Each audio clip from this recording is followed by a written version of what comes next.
Karen, did you see Margaret today? Yeah, Karen saw her today, so I think she's Oh, around. So that's a I bit thought she weird. had something on or something. Something. No, she actually said, "Can you do this tonight?" So that's why we're doing it. Oh well. So that and no David either. shall I give her a ring and see if she's joining us? Yeah, well, just give it a sec. I'll Okay. do something in the background while you're doing that. Go on then. And no David. No, because you upset him last week. You didn't say, you said John instead of David. All right. There we are. See, that's life. Because you know it's a bit upsetting when you're saying John when it's David. Yeah. You know, it's just The way it is. just make sure you do the right respect. You know. Yes. Big on respect. We are right. I expect Trina is. She's very good. Yeah. Oh right. Well, Trina goes without saying. You know, being that she's the goddess of joy. Yeah. Oh. What a lovely lass. Well, yeah. Well, the thing is with Drina, she's lived it. You see, she knows it. She's very experienced in the world, Adrina. Don't give any secrets away. She's been out and about. Wink, wink, nudge, nudge. Say no more. Right. Okay. Live life. That's the thing. I'll say. That's right. Live life to the full. Exactly. Yeah. So, whilst we're waiting for Andy there now, we'll crack on. I weirdly enough, I think we'll see. It might be a really good reception tonight, probably because we don't have as many people on. I don't know. Mm-hmm. So it's Roger. It's all for the good of the country, as we know. We got to know that. You know, our current prime minister is doing his best. You know, he's doing something. I'll be a lynch mob next. Well, hang on a minute. You know, he needs a chance. He needs to be. You know, he's only been there. He hasn't been there for 2 years. Roger, give him a chance. Okay, right. You know, give him. Yeah, he needs a bit. He needs a bit longer, Roger. That's all. It will all come together. An hour before election day. Yeah. And Andy's having a long conversation on a bloody phone. Andy, we're supposed to be cracking on. Christ, Mike. Whilst Andy's on the phone to Margaret, just Margaret's there saying, "Oh my God, my fish have been stolen from my pond." That's why they call them Margaret Pool. David's just turned up. Do you know what? Right before David gets on, David's the one who's complaining that we're not started. Well, just pretend we've already started. Drina, how have you been this week? Do you want my news? Oh, yeah. Gina, well done. You're pregnant. What? Yeah. Now? What? You're pregnant? Who's pregnant? Drina. Good gracious. I'll take great care to rest up now, mate. So, oh my God. Right, okay, let's just start again. Right, Gina, any news? Yes. The A66, the excavation there. Yeah. They've discovered a timber hole and a medieval settlement near Kirby Thor. Wow. Wow. That's just down the road from you. Yeah, exactly. Yeah. And the hole is 5 meters by 10 meters. And they've got evidence of it in post holes. Yeah. But it says it would have been partly sunk into the ground. Why would you do that? Wouldn't the wood go rotten? No, it's called the Grubenhaus. Basically, I've Kirby Thorpe medieval dig opens. Oh no, that's not it. So it's the right. Basically, here we go. What you're talking about is, in addition to the timber hall, a sunken feature building common between the 300s and the 600s. They're called Grubenhausens, right? Now, basically, the whole thing with the Grubenhausen is that hang on a minute. We got me double talking. No, basically the idea is that you cut a. They got reconstructions at in Suffolk, a place called hang on a minute, West Stow. There's a reconstruction Anglo-Saxon village at West Stow, right? Roger's been there with me, right? So basically, what you do, you cut a hole in the ground, right? And you suspend timber in it, right? So you've obviously got beams through it, and you've got a suspended floor under the ground. And why would you do that, right? So obviously you've got air flowing underneath, and why would you do that? Because you're insulated by the ground level, and it's the best way of describing it is you've got a subterranean building, right? And then you've got sort of a suspended floor that's sort of on beams, right? So that's basically you've got airflow, so that doesn't get damp. The only things that get damp are the beams that are supporting the floor above. Right?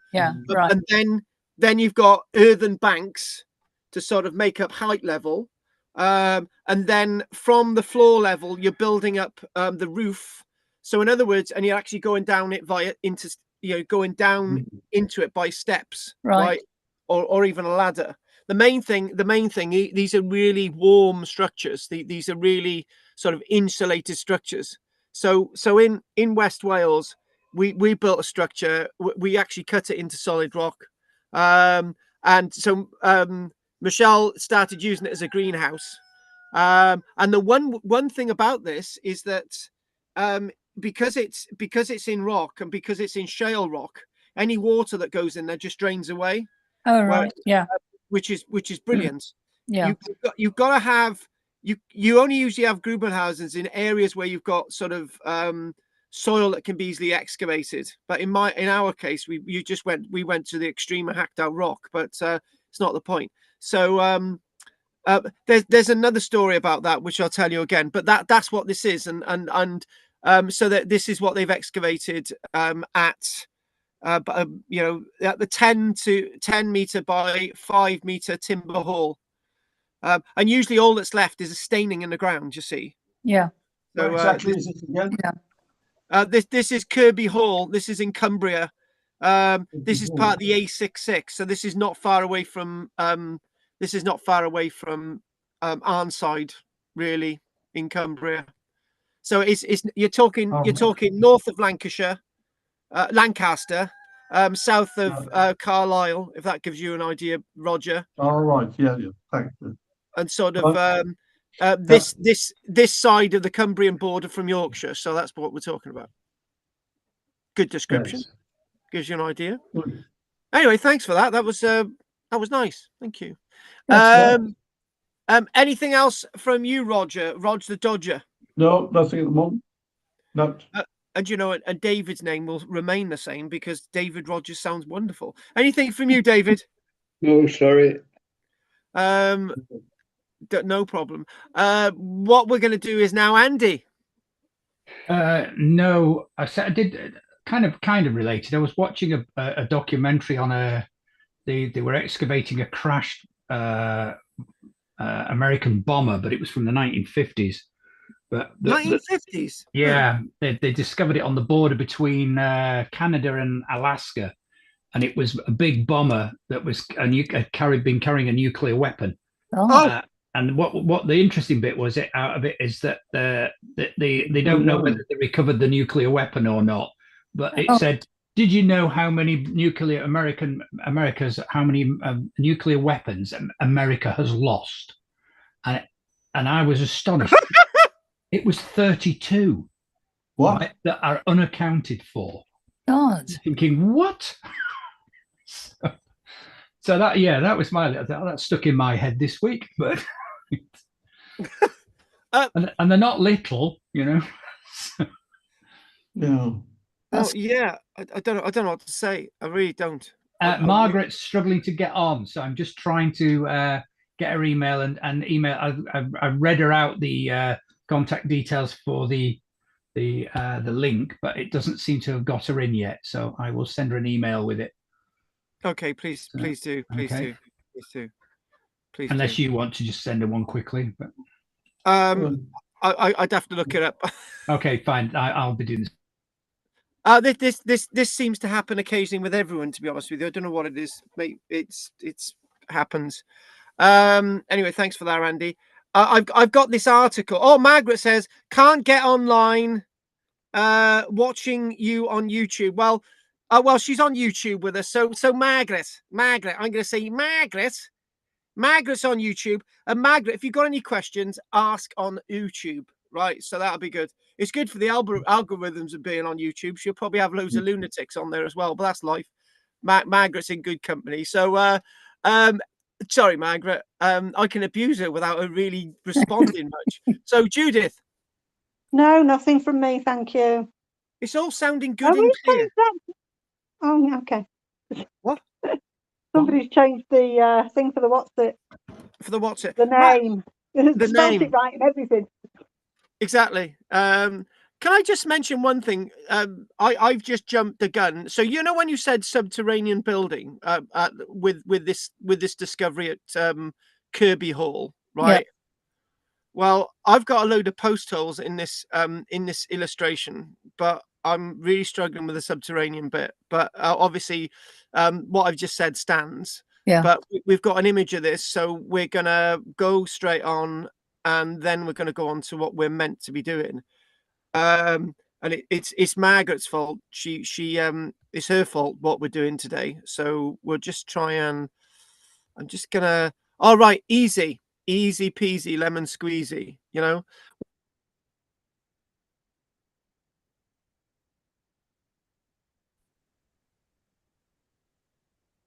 Carl, you're on mute.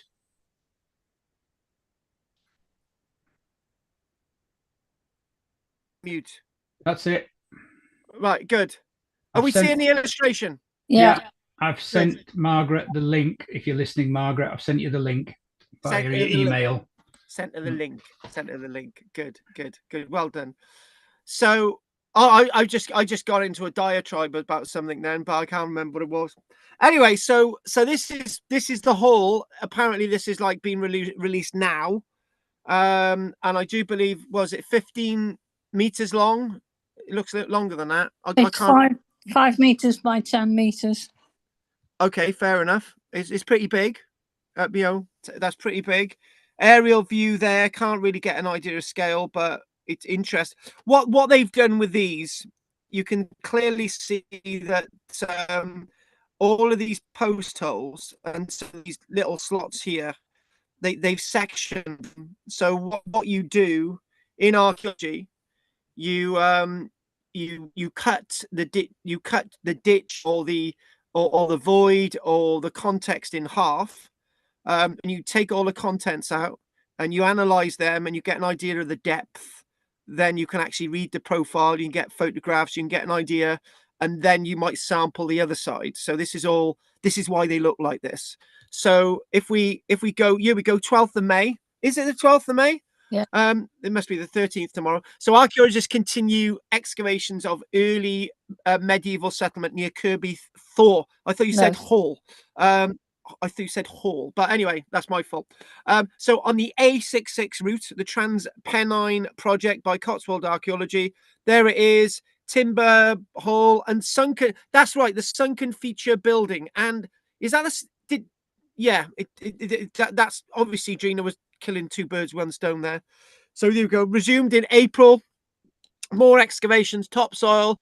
So what we're doing in archaeology is that earlier image, the archaeologists have to make a decision of where the archaeology is going to give the most information, right?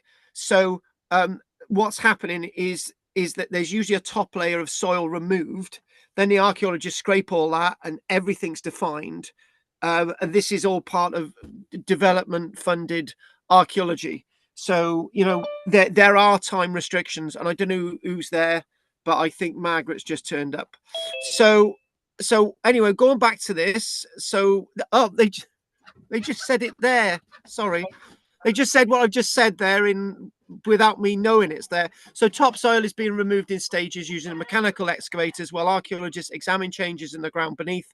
I should just shut my mouth in future. Buried remains often appear as dark marks in the soil, particularly when you take an aerial photography. The problem is in this time of year, the soil doesn't always define colours. And what I mean by that, if the soil's not damp and it's dried out, everything looks the same. So when you're freshly excavating it, you can get an idea of the dark colours and all the rest of it, and the pits and boundaries and so on. And it's really important when you get to that stage, you take photographs more or less straight away. And there you go, the timber hall, 10 by 5 meters. We already said that. Nearby, archaeologists uncovered a sunken feature building, usually referred to as an SFP, right? Grubenhausen. It's defining this as this structure. So, okay, it's subterranean. I'm struggling getting grips with that, but obviously we've got all the post holes of the building there as well. So let's not question that. And obviously between the 300s and the 600s, more into Britain a little bit later, because we're still in the Roman period in the 300s. But obviously when you've got these storage crafting, domesticated living, all the rest of it. And so excavators, so back into our period, excavators recovered 2 spindle wheels from the building, both linked to wool spinning and textile production. One was made from reused Roman pottery. So what we're talking about spindle wheels, you're talking about those circular things with a hole in it, right?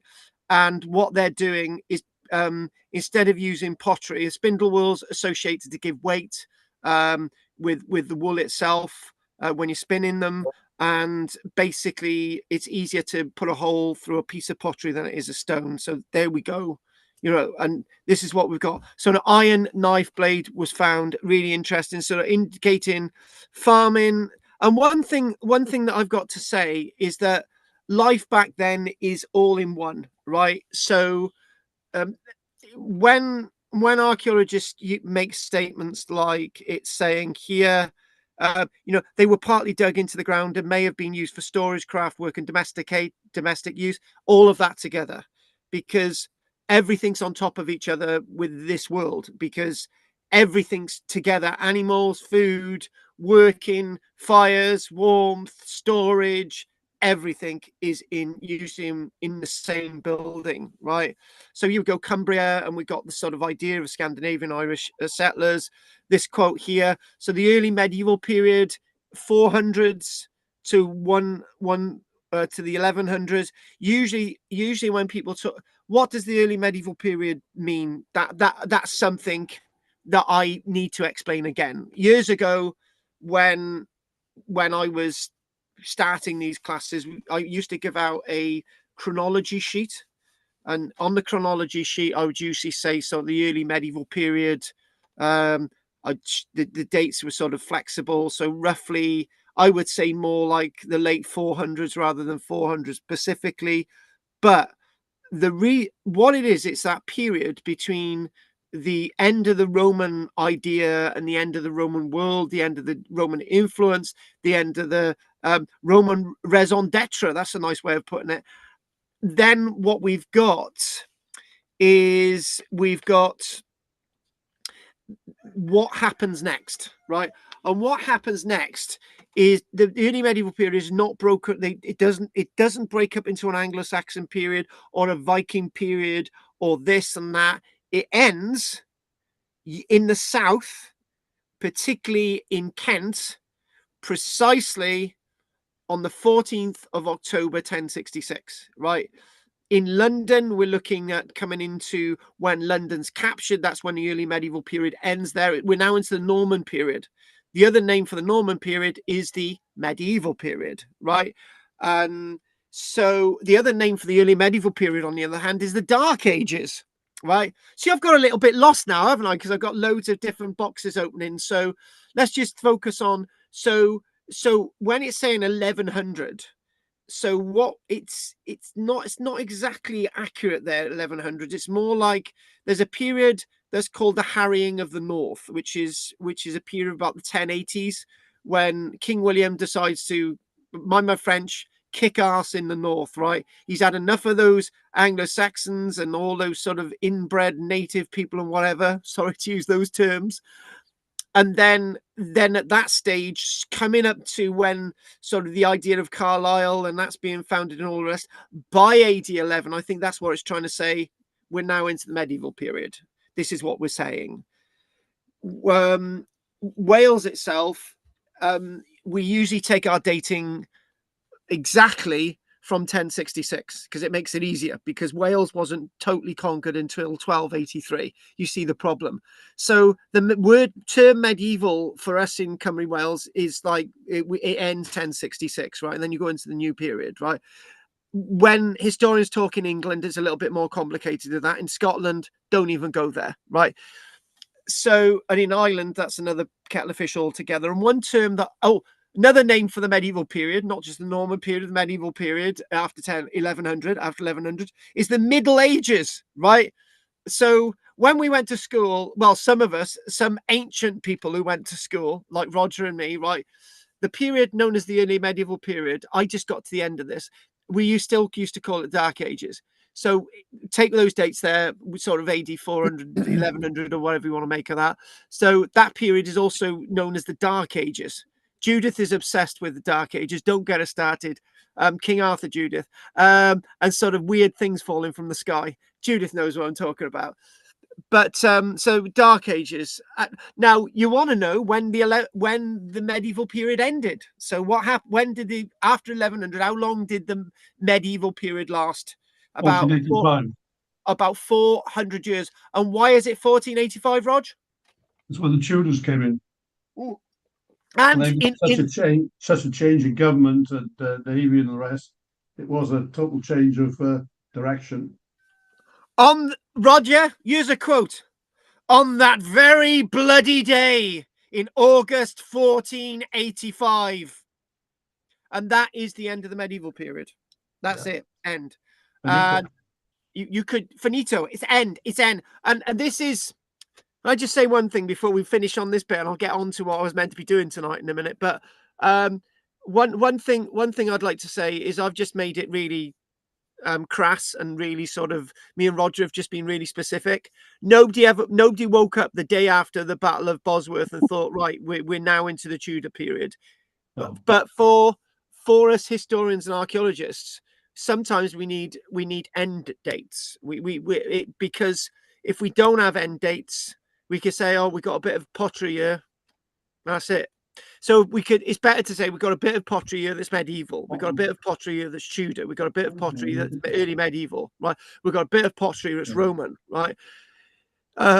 It's a lot more complicated than that. When you're teaching, it's easier for me to say it's a bit of Roman pottery.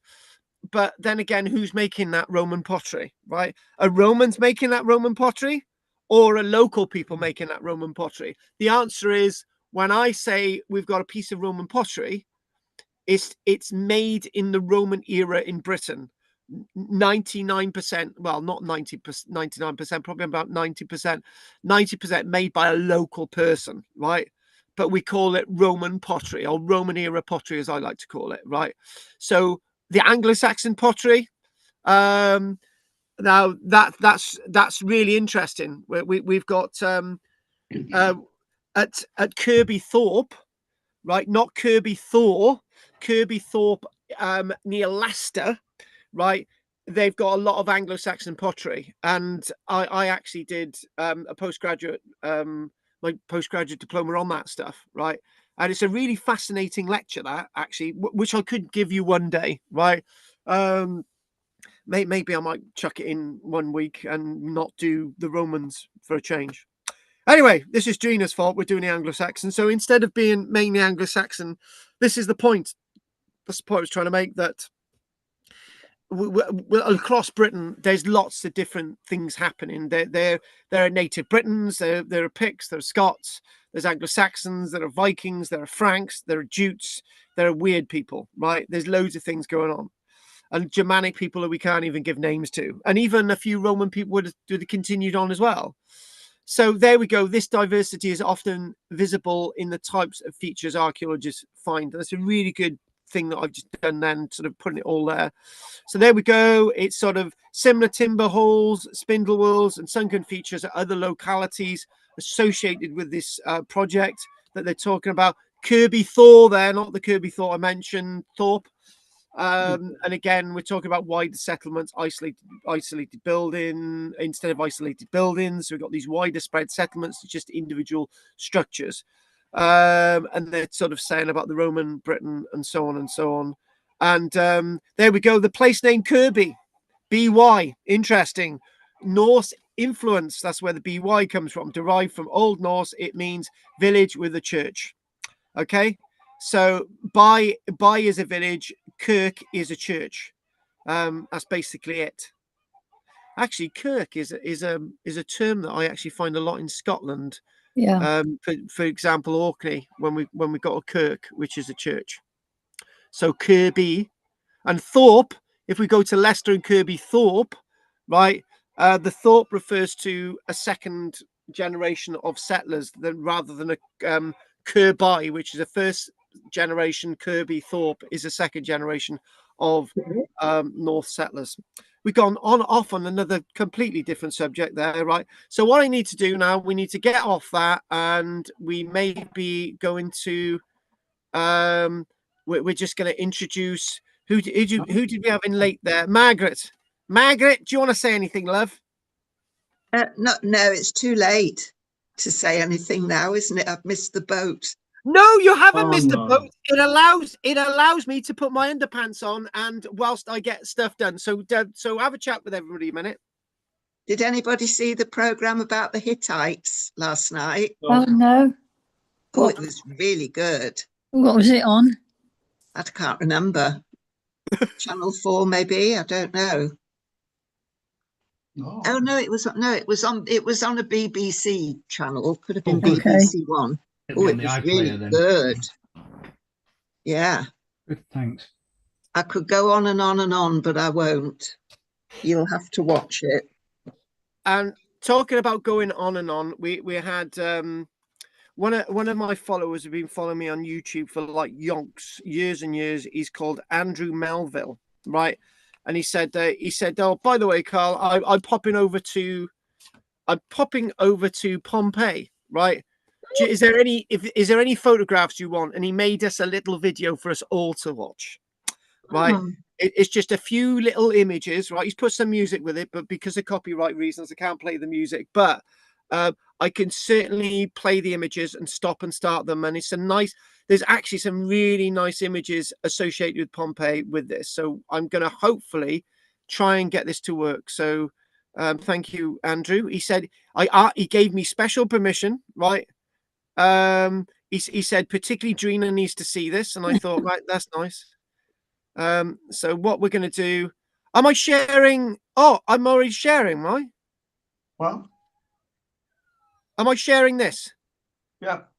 Yeah, a picture, black and white picture. Yeah. It's like a black and white picture. Yeah, right. Yeah. So what it is, I've never used this bit of technology before, but what we're going to do, we're going to stop and start it. Was that music then? Yeah. It's not. Oh, right. All right then. No, we won't have the music, right? So what we could do, I'm going to try and move this. If I can do that.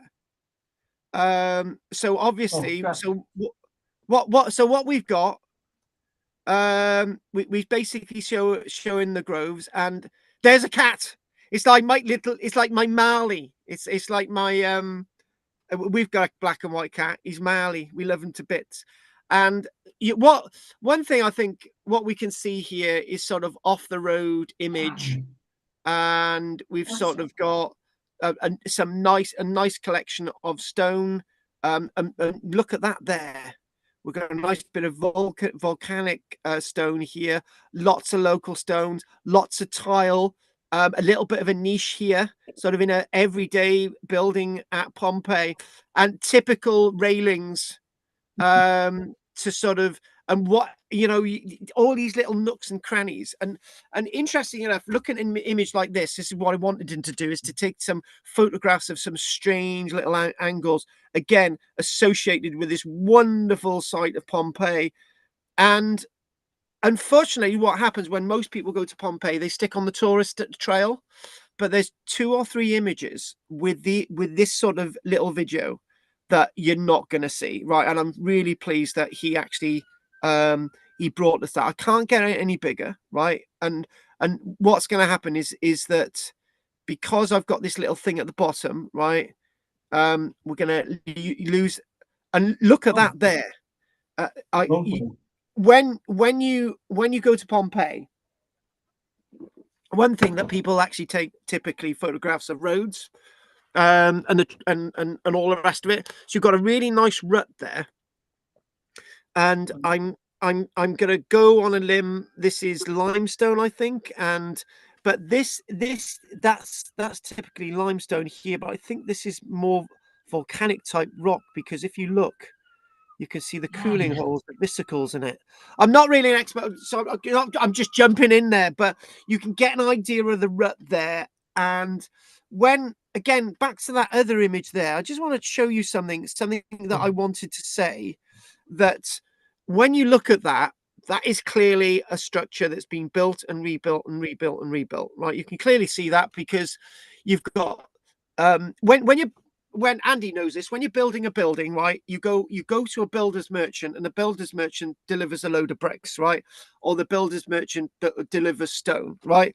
Now, 10 years later, when Andy makes that phone call to the builder's merchant, you can have different bricks and you're going to have different stone, right? It's very difficult to get the same thing over and over again. And the one thing is that this is evidence, this up here is evidence that this building had been destroyed more than once. And what we've got is, I can't quote the exact date, but about 10 years before this, no, over 10 years, about 12, 13 years before Vesuvius finally wiped out the likes of Pompeii on the 24th of August in AD 79 at 12 o'clock. There you go, when they started getting those signs, but they had rumbles. There was an earth tremor, and it flattened Pompeii, and there's lots of evidence to say that there were so many earth tremors, right? Pompeii had fallen and been flattened many times, but they still decided to build there. And that's the historians tell us, but the archaeology tells us that now as well, that lots of things are rebuilt, and that's archaeological evidence for that. So what we do have is, lots of times there's lots of this is, you know, this is coated with plaster and beautiful frescoes, right? But this isn't, and you can see the core of the building. So let's just crack on. So, and again, we've got that there. Next image, and just think, we're looking again. I don't have nowhere these photographs and the images were taken. We know they're taken in Pompeii, and we've got Vesuvius in the background. We're specifically in Pompeii. I haven't got the plan there, but it looks like you've got really nice evidence of a small outdoor pool, right? A nice bit of a column, these walls standing. Now, one of the big questions as an archaeologist I would have is twofold. As this has been left outside, how much of this was found with being rendered? How much of this had plaster on it, right? Don't really know those questions. And the other question that I always like asking, and we see this in a lot of archaeology, how was this still standing, or is this being reconstructed? Now, I would like to know whether this has been reconstructed, this column. I was thinking this morning, actually, because we've got a medieval wall of a certain building that I can't tell you about yet. We've got a medieval wall. And I just thought, right, we've got to start reconstructing some of this. I'm going to record it, and then what we're going to do, I'm going to put a membrane on top of the wall, right? So when we actually start reconstructing it, people can work out that the stuff reconstructed is reconstructed, and the stuff original is under the membrane. that's the big thing that we're doing in archaeology now. But doesn't that look absolutely beautiful? And you just can squint your eyes, put your hand up, and think, right, put a few people wandering around there. You're back in ancient Pompeii. In fact, when I was just about to say the word, you're back in ancient Rome. In a way, Pompeii is ancient Rome. Sorry to confuse you guys. Londinium is ancient Rome.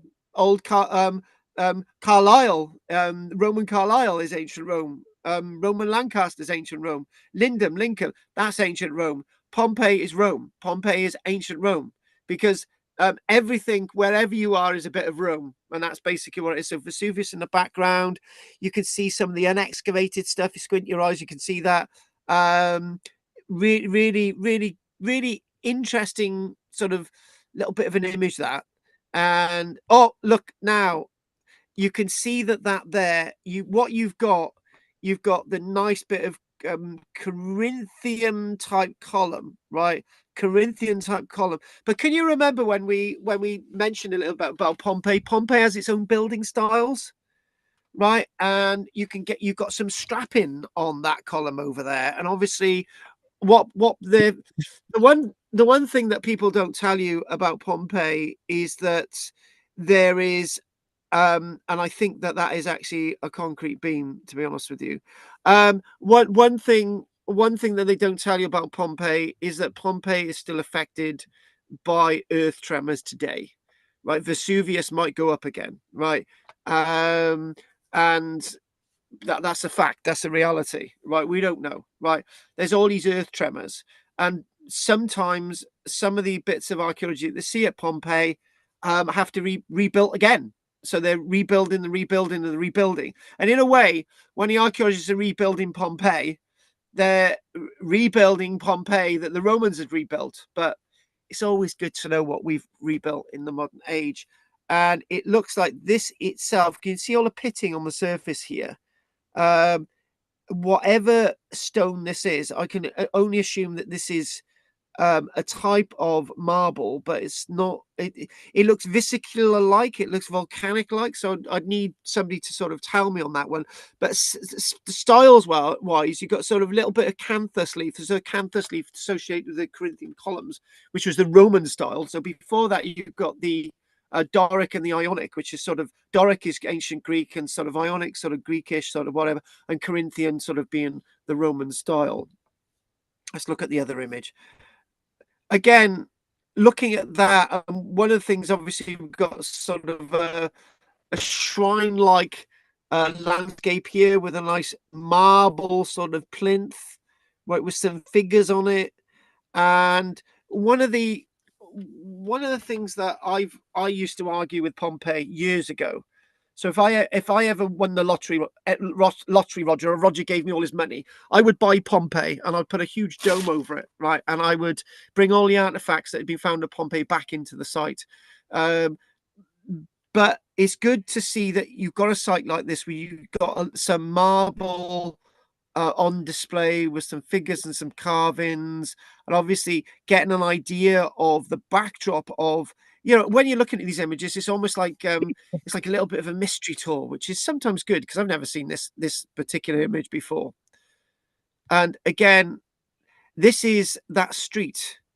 What they've got now, they've obviously they flipping heck. That's not Roman, is it? On the left there, but what they've done some reconstruction work, obviously, and you've got these nice narrow streets. Now, what you usually get, this is the image that you usually see this open street plan. Everyone's seen this one before, but it's down some of the back lanes, some of these narrow streets, and you're starting to get into the other side of Pompeii, and some of the areas. Actually, for me, right, the photograph that I'll be taking photographs of the one below, not the one above, because the one below tells me more. It's got that sort of claustrophobia, that sort of realism of these sort of tight lanes. And just think about it, right? I'm going to say it. There must have been a system of traffic management in Pompeii. There must have been one-way systems, because if you've got a cart going one way, which is let's think that the width of this is about I would say about no more than 2 meters. So if you've got a cart going down, you're laden with goods, and you've got a cart coming the other way, right, and you're going around the bend, you're starting to think, well, and there's also a certain length that you can't have a really long cart to go around the bends. So if you've got a small cart which is full of goods, right, if another cart was coming the other way, right, how would you navigate that? What are you going to do? Take all the goods out of the cart and then put them on the side and then wait for the other person to go by? Who decides which cart goes first? So for me, forensically, there must have been a system of traffic management in Pompeii. There must have been, because, or I'm going to say it as it is. Or carts were not allowed down certain lanes and roadways in Pompeii, or carts were only, because all of this stuff that we're looking at now is stuff that we're thinking about today. So Roger knows that in Cardiff, for example, Queen Street in Cardiff, you can't drive a car down Queen Street in Cardiff because it's pedestrianised most of the time, right? It's because somebody said that you can't use cars, but in Pompeii, has anyone ever thought about what I'm talking about? Has anyone ever heard what I'm talking about? I.e., there must have been a period in time where people said, right, you can only go one way, right? Because otherwise it's not going to work. Just logic. I was just thinking that's really well observed, Carl. I hadn't thought about that. It's just, I really appreciate you saying that, but in many ways, it's quite obvious. And also, when you think about, and I'm not being patronising there as well, and thank you for you saying that. When you think about this, if you think how narrow this is on either side, right? If you've got a really big burly bloke coming down one way, right, and this is like, it might be in the winter months, this might have mud and all sort of types of detritus in it, right?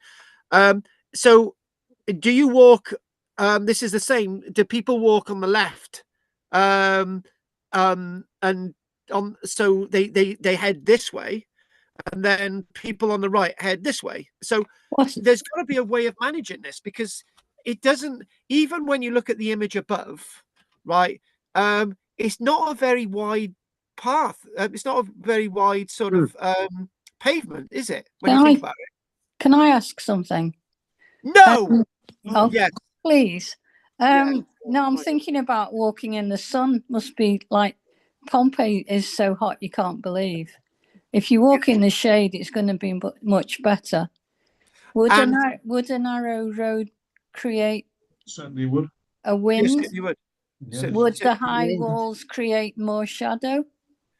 Well, actually, do you want the bog honest answer? The short answer: yes, this is ideal for Pompeii. Secondly, the ancient Egyptians learnt this, and we're talking about people like the Hittites. Margaret mentioned them. Lots of people in the Middle East realized that having buildings like this, narrow lanes, right, allowed people to keep cool, right? And you've got basically the shuks, the sort of marketplaces of the now destroyed marketplaces of Syria. But you can imagine that if you've got like some temporary roofing over some of this, right, which would be quite easy to do. It keeps these areas shady. And yeah, you are right. Pompeii is going to be exceedingly hot, but when you go to Pompeii, you're not experiencing Pompeii as it was, because naturally the buildings above a ground floor and first floor, and all that would have created shade. Flat roofs as well, flat roofs, all these things. There is when you look at not Göbekli Tepe, but oh my god, Cattle Hayek, right? When you look at Cattle Hayek, which is in the southeastern part of Turkey, coming up to the Syrian border, Cattle Hayek. When you think about Cattle Hayek, there's no streets. Basically it's all there's the streets are above on the flat bit, right? So people actually lived underneath in all these sort of rooms, shaded from the heat under these flat roofs, which is a different way of heat management. They shut the shops. I remember there was a program about Pompeii with Alice Roberts just recently, And a lot of the shops, these takeaway food shops, and they had cloth awnings to provide shade. Oh, Yeah. right. Well, exactly. So this is all part of what we're talking about. And when you talk about cloth awnings, right?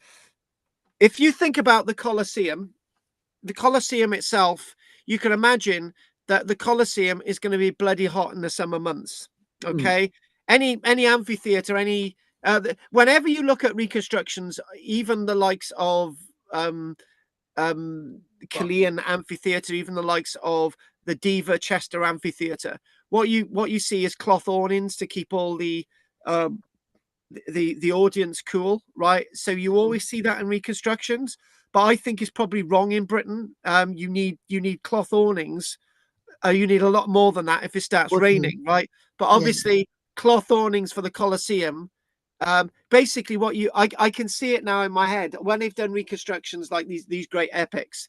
They've got like these sail-like things above the Colosseum, right? With keeping everybody cool, right?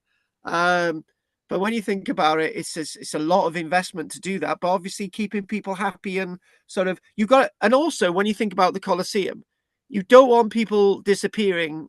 You want people coming back. It's a money making. The Colosseum is to make money, basically.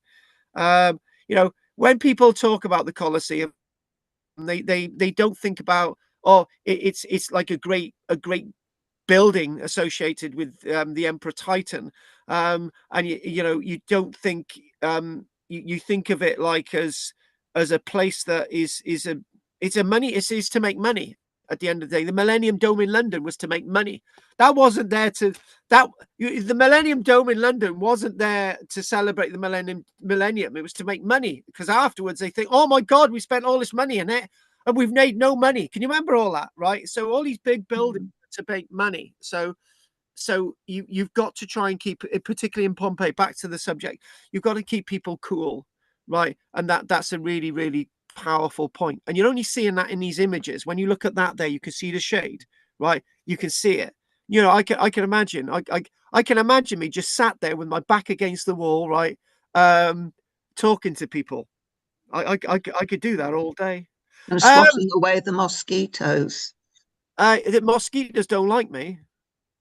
Look at that there. Look at that there. And it's not a two-way traffic thing, is it? It's a one-way traffic thing.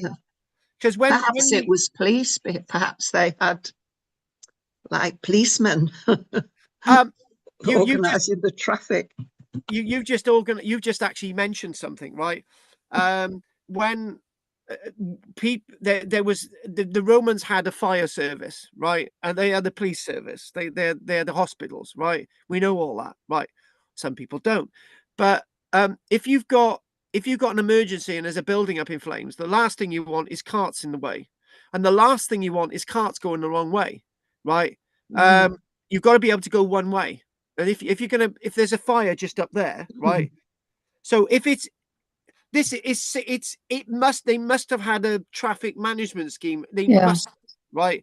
It goes without saying. And also, the proof of them having a traffic management scheme is that there's usually within these towns and cities. You remember that bit of road that they've got sort of south of Rome, and that one underneath the McDonald's, and there was like ruts in the road there.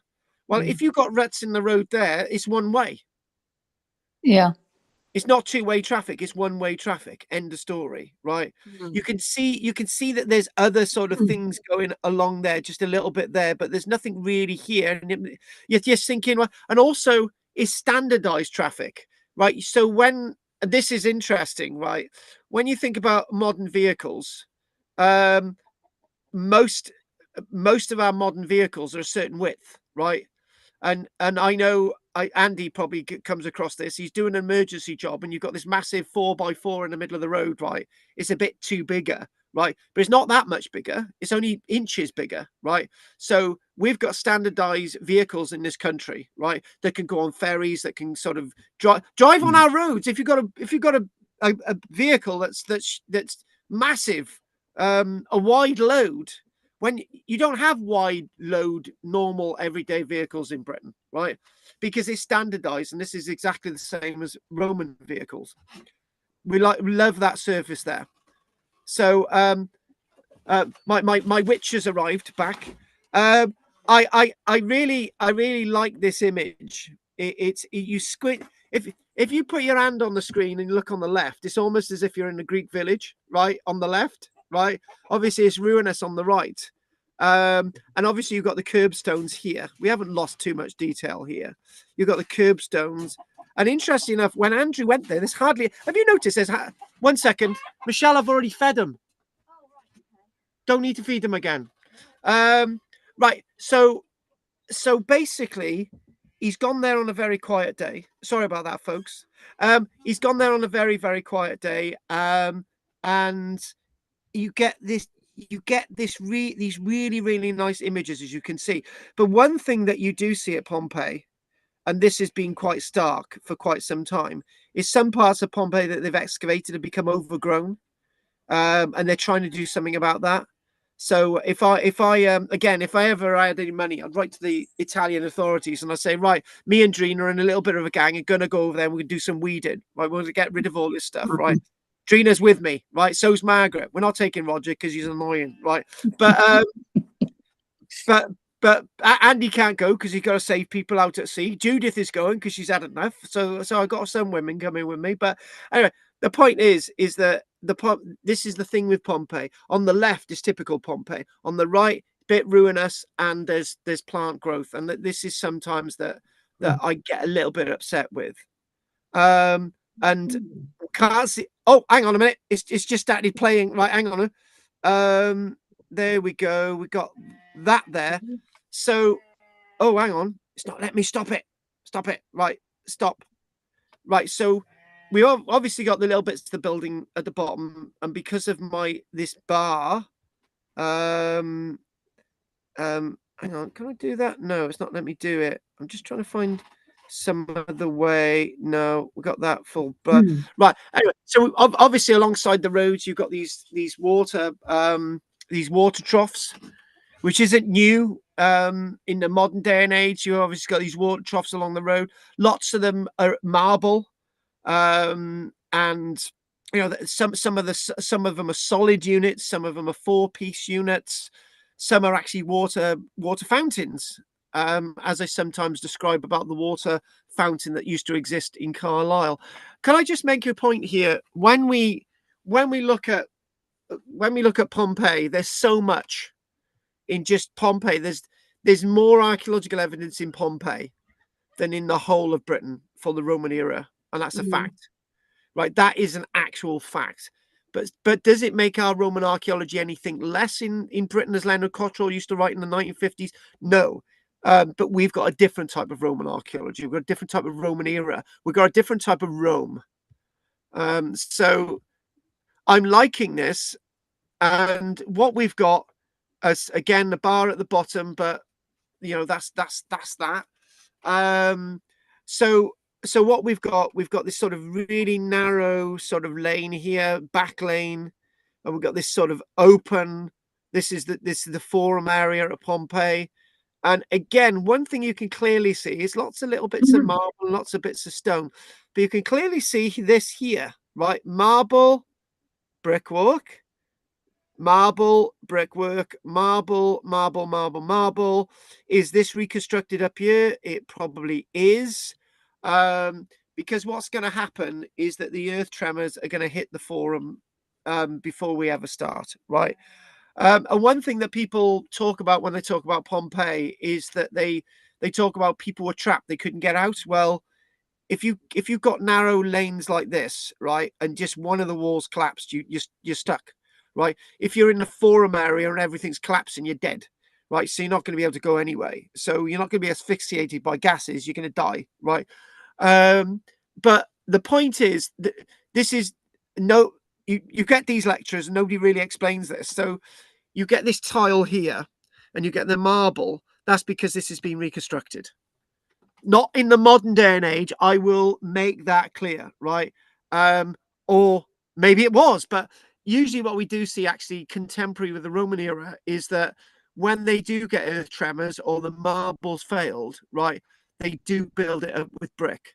And then what they then do is that they stucco on the outside, stucco render on the outside, and they might wash it. They might then burnish it, and it might look like marble again, like the typical sort of typical Italian marble, not the sort of this type of marble that's probably been imported in from say Sicily or Sardinia or somewhere like that. So again, moving on to the next image. Again, look at that there. I remember showing you an image recently, and it's got lots of green there. Again, I may be a bit harsh on criticizing the inability sometimes to keep this grass down and this this overgrowth sort of down. But I think what's happened is the modern Pompeii excavations are done in the right way. They're thinking, right, if you're going to excavate that, we're gonna protect it, we're gonna restore it, we're gonna conserve it, we're gonna put a roof over it, right? People excavating the past at Pompeii have just gone ahead and done it and not thought about future consequences. That's always the danger with archaeology. It's the danger with any archaeologist. I've known, I've been a victim of this myself, but there was a Roman site in Barry, not a Roman site, a Bronze Age site in Barry. The archaeologist lost his job, then the archaeological unit lost their money, and the site was just left, and it decayed, and the archaeology was destroyed. Right, so there are circumstances where archaeology just gets destroyed because it just gets money runs out. Pompeii is one of those examples in the past, but not now. They're doing a great job. It's called the superintendent of Pompeii is doing a great job of maintaining the work that they're doing now, and they're trying to remember this is a town which is, well, you all love your Arnside, but if you sort of squash Arnside out and you think, you know, it takes you more than a couple of minutes to wander around Arnside, that gives you an idea of the scale of Pompeii. So pretty big place to maintain, and that's 2/3 that have been excavated. So what we've got, we see a lot of this that they have actually, there is over bits of a Pompeii. They have actually re-roofed it over, so the stuff under there's protected, which is great. Obviously, in more modern day and age reconstruction, and I'm loving this. I really liked seeing this earlier on. This is probably one of the highlights. Again, I've never seen an image like this. Look at that there. It's a narrow lane with a few doorways, and you're not thinking that this is pedestrianized, obviously, right? But what you've got this was rendered on the outside once, right? It's decaying in the modern day and age, and if this was, tell you what I would do is I would roof over this today, and I would do some more restoration work on this, and I'd have a whole area that you've reconstructed so that people could look at. But other than that, this is well kept of weeds. It looks pretty good. I'm really loving this image. The detail that you get from that, and you're into that story of Pompeii that you don't usually see. You don't see this in a postcard, but I'd love this as a postcard. By the way, some of you have recently had a postcard off me. There are really dodgy ones on the way. So people who like postcards, then you'll get one. We're going to learn a little bit of a video on this now, but this is the amphitheater at Pompeii. So look at that there, and this would be brilliant for a film set. You've got these sort of little figures there, and it's sweeping across there. Doesn't that look absolutely good? So sort of panoramic view. So if we go back to that again, hang on, just sort of set that there. And again, the amphitheater at Pompeii. And no, this is the theater of Pompeii. Yeah, no, this is, this is the theater of Pompeii rather than the amphitheater. But you can obviously get a good idea, a good grasp of that there. In a way, if you squint your eyes and sort of look over towards the right and sort of put a bit of an awning up there, you're back in Pompeii just before the earth tremors and all the other gubbins. Can I just make one other thing there? There's other bits of marble there, but there is one thing that when we talk about archaeology, right, we always think that, for example, there's an archaeologist has found an amphitheatre in Britain and there's a fort over there. It doesn't mean to say that the amphitheatre is still in use. The fort might be in use, but the amphitheatre may have been abandoned, right? In Britain, people stylistically fell in love and out of love with Rome whilst being within the Roman idea, when we were starting to demolish basilica structures and so on in Roman era Britain. Okay, can't really see much on this one. Oh, I like something like this sort of. This is where they are doing some reconstruction work now, and they're sort of protecting some of the buildings. I sort of like that sort of piercing through, sort of cinematically wise. And again, I don't know what the hell that is. Again, this thing that you've got in contrast. Yeah, this is one of those nice little ones. I love the one up there. We'll do that in a minute. Right. I thought that was a car then, but it's not. So this thing about Roman columns, right? If the Romans could get away, this is a column completely made of brick, not reconstructed. This is a Roman column completely made of brick.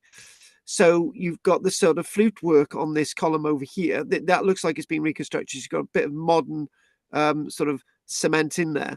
But again, look at this, and this would have been rendered on the outside to actually look like a Roman column. It would be sort of fluted and sort of, wonderfully sort of painted and all the rest of it. So really loving that detail. Again, sort of a little bit of sort of out of the way. Again, it's not really sexy. It's not really a sexy column, but we don't need sexy columns. And interesting enough, in the next Elystic pillar that we've got sending out, I've got an image. I may have put it in the last one, actually, of bits of recycled Roman column at a site, actually in Barry, which is at St. Barrack's Chapel. So the building up there, obviously you've got a bit more narrow lane, and this is a thing, isn't it? So you get this in a modern day and age. I don't know if you guys have experienced this, but I have. Right, when you're sort of wandering along, the curb runs out, and you've got to go on the other side. Yeah, you know what I mean? There's a curb there, and suddenly curb runs out. Right. No, I'll start again. The pavement and then all you've got is curb, right? So you can't really walk there. You've got to walk on the other side. But if you imagine you hop and jump on the other side and there's somebody coming towards you, then this is really, really narrow. And if you've got a cart coming down here, right, with its very sort of iron treads on the wheels, right, you don't want to be going into the road. So I would like to know more about this, and I'm sure Will would jump at this and say, "Oh, this is." He'd do his little bit of research, but can you see what I'm saying? This is very some things that people really don't talk about, and because you're not going to be able to walk along there because this is going to be narrower, because this is going to be a rendered wall and it's going to be painted. You're not going to, somebody's going to say, get off my ready pavement. I don't need damage in my wall, you peasant, right? So everyone's forced to go onto this side. And basically, as you know, I did my degree with University of Highlands to do with access analysis, where it's about control. So that's one thing I haven't said today. It's about control. The streets are designed in Pompeii to control people. They're there to control traffic. They're there to control movement, because you can clearly see that here. Your pavement, you can't walk on that side anymore. You control to go over the road, stop and wait whilst if there's a cart going through, you go onto the other side of the road. The cart's going in one direction at all times. And also, it's probably likely that you can only go one way here as well. It might sound ridiculous, but what do they say when you're on the tube in London? Oh. Carl, you've frozen. Yeah. Access analysis, control Carl, people's movements. And can I butt in? Yeah, go ahead. There's nothing to walk to on the right-hand side. It's a blank wall. Yeah. Why would you walk along there? That I think that curb's there for to keep the wheels of the wagon away from the wall. Yeah. Oh, the other thing was that I don't know whether the roads were drains when it rained heavily.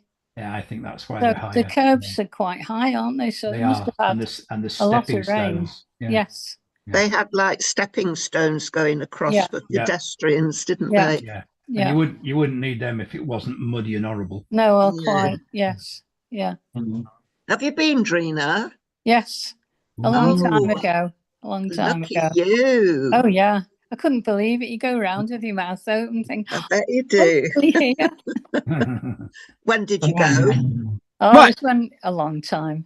Hang on. What happened? You froze. Then we got a little bit of voice, and then it froze again. We were just discussing. We were talking about that curb and the walking being people made to walk on the other side, on the left-hand side. That curb is also there to keep the wheels of the cart away from the wall. Yes. Well, so, yeah. Just a curb. Absolutely. So the carts walked on there. Yeah. Still manipulating it, isn't it? So it's all about manipulation. So yeah, no. I wasn't per se saying about the curb. You haven't got any images up now, have you? No. Right, okay, let's just go back. I was just talking to myself then I realized that you guys, hang on a minute. So there we go. Let's just, I gotta find you again. Where are we? There. Right. Okay, so we'll go back to the images. So you'd only lost traction with me for about a minute, had you? Yeah. No. Yeah? Yeah, about a minute. Okay, well, That's okay. That's fine. We're going to go back to the image. Roger, shut up, Roger. So what? No, I wasn't actually looking at the practical use of the curb. Obviously, you are right. The curb stops people damaging the wall, but you can clearly see there, as I said, the pavement's running out. You're forced to go across the road, and then what we've then got is this scene, and you can see that the Romans are being a bit cheap there. You've got this plinth. This is showing, yeah, the image is showing. Yes. Yeah. You've got this marble plinth, and you've got this stone, and would have had another. You've got this marble plinth on top. And one thing with this is that they're really cheap. Instead of the whole thing being marble, you've got stone, and they've just rendered it over and they've painted it to look like marble. So in some ways, you're looking at Pompeii being the Bell Ritz of the Roman world, but they are cutting corners. They really, really are. Again, sort of a nice little sphinx, sort of in sandstone, sort of a sphinx Roman type. This is typically Roman, but it looks really bloody odd when you're looking at it like that, and it does look very, very strange. But you don't see usually sphinxes like that. So this is sort of head more like an angelic head more than anything. But obviously, again, this is another point. So the Romans are copying lots of different styles and lots of different ways of seeing or portraying their world by using. And a sphinx is not just something that is from ancient Egypt. It's also from the Assyrian world as well, and sort of the Levant, sort of that type of area. So this is where the sphinx actually comes in. It's sort of, in a way, universal to some societies. Okay, more trees. And again, looking at this as well. And hang on a minute. Is this Heracleum? Is this Pompeii or Heracleum? Yeah, I think I'm pretty sure this is Herculaneum, this image here. I'm pretty sure. I'm not exactly sure. But again, we'll discuss this in the way that we're going to do it. Whether this is Herculaneum or Pompeii. You can see these blocks being used here, right? Can you see the money management there? They've actually then decided to use just poor grade stone. Or am I jumping the gun, or is this a reconstruction? Right, so this is the point. Is this the Romans in the Roman period building this because they've run out? So they're using sort of limestone pebbles and stuff, and this is the original sort of sandstone stonework. Is this contemporary of the Roman period or reconstruction? But if it is contemporary of the Roman period, you're getting an idea now that the Romans would have had these earth tremors on a regular basis. This is repairs, and it goes in to show that Pompeii is incredibly wealthy, but not as wealthy in the point that they are cutting corners, or builders are cutting corners. They're charging the people who are actually making, ordering these commissions, and they're charging them full whack for the stone when they're actually cutting corners. We got one more image. No, that is it for those slides. So what we're going to do, it's now coming up to 8:25. I'm going to probably have a little break myself. So let's see see what we've got. So how has the connectivity been tonight? Other than that one little thing, it went well, did it? Yep. I did not send me. Good.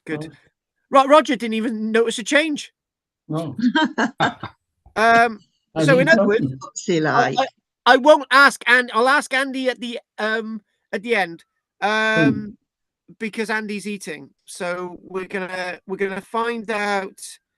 Have we still got everybody here? Yeah, David's still there. We'll ask David in a moment. Right. Roger, anything you'd like to say, babe? Nothing particularly. One perhaps little thing on that roadway.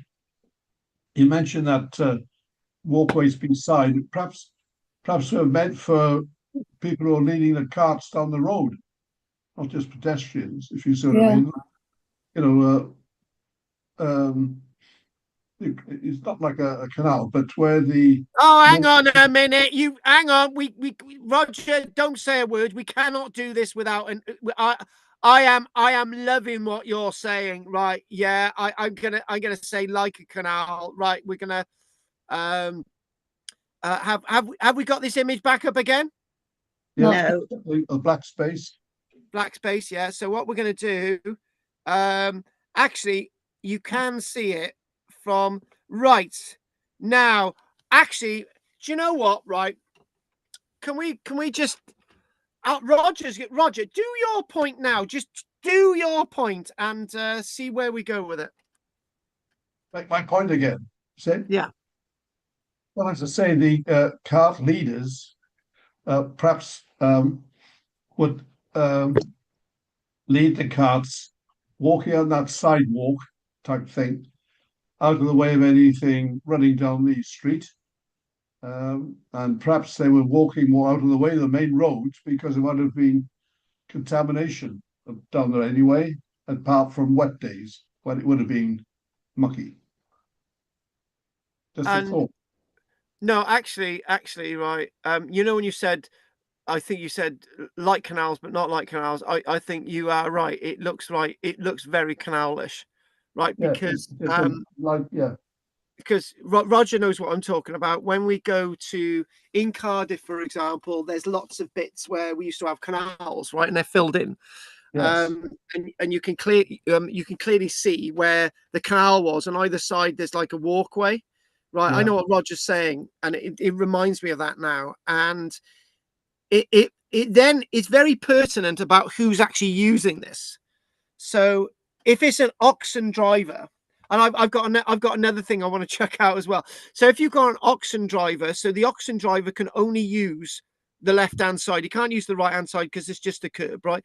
So he can. This is the point. The oxen driver is not going to be driving, because the oxen driver is probably going to be not driving from behind the oxen. Is going to actually be pulling the oxen down the street or guiding the oxen down the street. Yeah, but he's not going to be able to do that in all that mud and crap, right? He's going to do it on the left-hand side. That's a really good point. And then there's another point, right? There's another point about this which is really which is hitting me. Maybe these couldn't be used for carts at certain times of the day. Maybe if you're going to have a cart delivery, it has to be before 9 o'clock, right? And then after 9, carts do not use these. Yeah. They're only used for emergencies.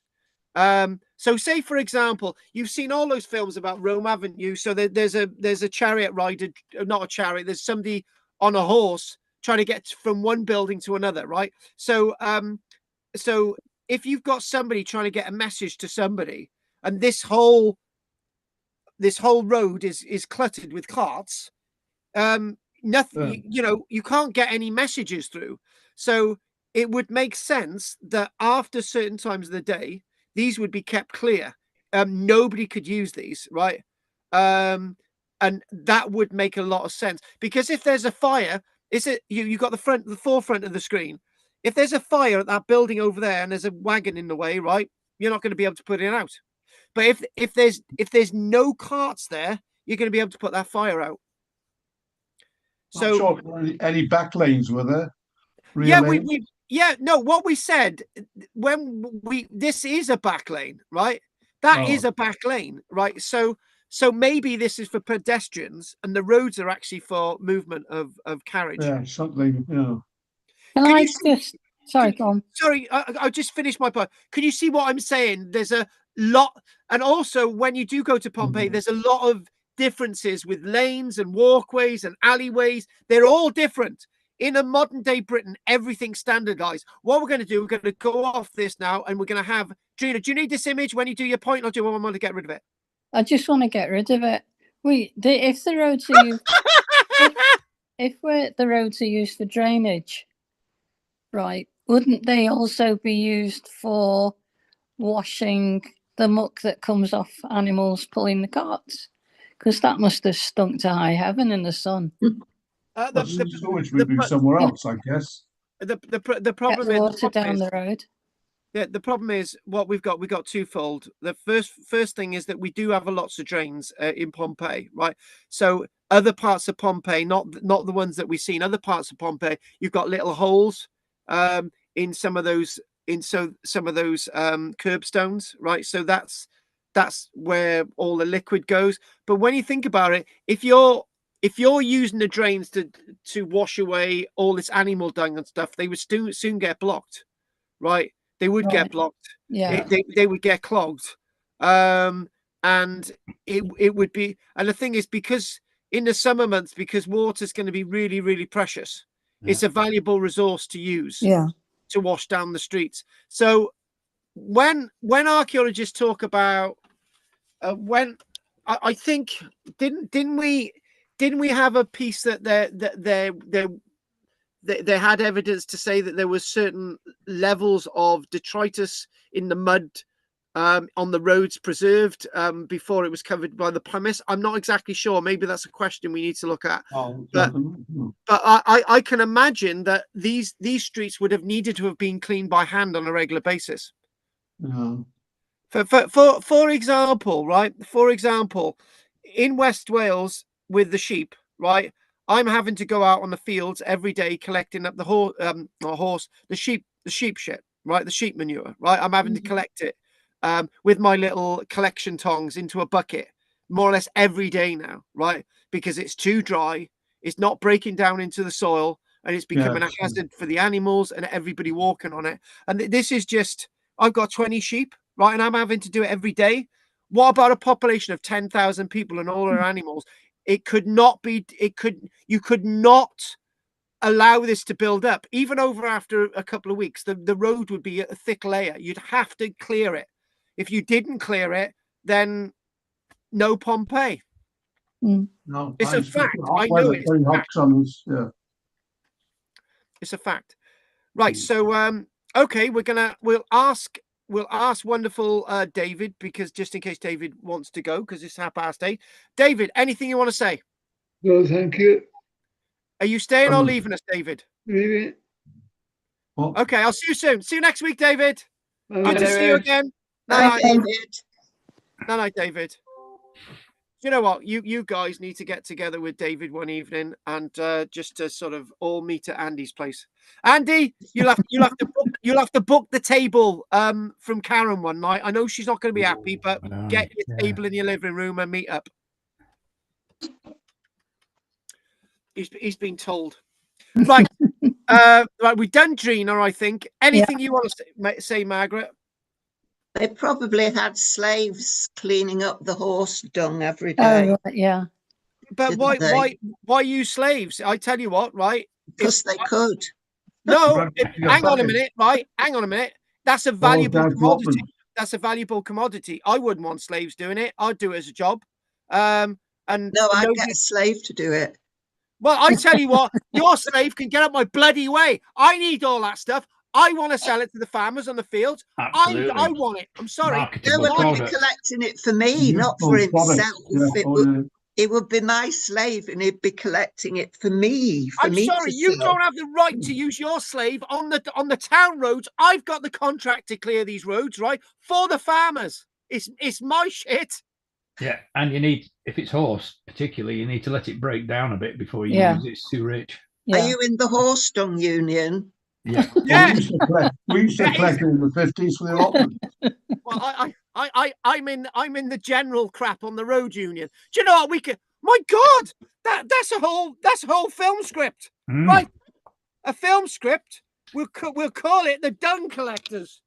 Yeah, that's it. Whole new meaning to headloo. What's that? What? The dung collectors of Pompeii. I'm on it. Andy's in the horse dung. They did have unions as well. They actually did their own. Have unions. Like an Arthur Stark person. My God. Flippin' heck, this is brilliant. No. Ooh, I tell you what. Yeah. No, Major Margaret, you can get rid of your bloody slaves off the roads. I've got the contract to do this, not you. And Andy, keep your blooming nose out of it. I'd sneak around at night. Yeah, and also, right, Andy, right? You might be in the horse dung union, right? But they're not horses on these roads, right? They're mules. Right. Yeah. Oh, different. Yeah. They're different, you see. Same dung though, isn't it? It's not. Oh no. My union. Yeah. My union. They eat the same stuff as horses. Oh no, they don't. That's the point. Yeah, they do. No, they don't. They'll eat oats. They don't eat hay. They don't want bad smells in the summer. I think in Pompeii they would have all eaten the same stuff. No, the quality of the nitrogen level in dung meat varies considerably depending on what animal you've got. So how do you know that mules ate different stuff to horses? You don't give mules barley and stuff like oats and stuff. Why not? Because it's too expensive. But they're worth it. No, not at all. You just give them grass or hay or whatever, like anything, or straw. But well, they give horses oats deliberately to be able to after you're done. Yeah. Hang on a minute. This guy from the bloody horse dung union, he's not relevant because it's mule dung, right? What he's got to say, what Margaret's got to say, is just not relevant. It's my dung. I've got the contract to collect this, and I get good money from doing it. I'd say dung off. Right. Sneak around. Andy, anything you want to say? No, the Dung Wars. There's definitely a film in that, isn't there? There is. We've got the Dung Collectors of Pompeii. I'm loving it. I'd really like to know. I hadn't thought about that level of any sort of detritus on the road covered by pumice with the eruption, because that would be really quite interesting, wouldn't it? Yeah. They never cover stuff like that, wouldn't it? It's not exciting enough, is it? So it's still dung and I'll tell you what it is for me. Yeah. Yep. Did you say? No, it is for me. Me and Andy would love that. Do you know what? That is. We were supposed to be doing Rev Castle. We haven't even got anywhere near it. Right. Okay. Yeah. There's a film in there, and there's also a talk in the detritus covered by the pumice in Pompeii. Wow. It's all mucky with pigs, though. Look, you prove it's pig shit. I've seen it. Yeah. No, you've got no. You've got no evidence. I'm sorry. Right. So I don't know. Right. Can we? Right. The only person who can give sense tonight is Judith. Oh, I've got nothing to add. It looks really interesting. I've never been. It's on my bucket list. What? Good. Flipping heck. A big bucket. Right. So. Yeah. Right, Roger. Hey. It says here, what? Navigation. In some cases, forked railroad-like switches were used to guide carts through complex intersections. Ooh. Oh. And I didn't really know that. So there you go. We've done it.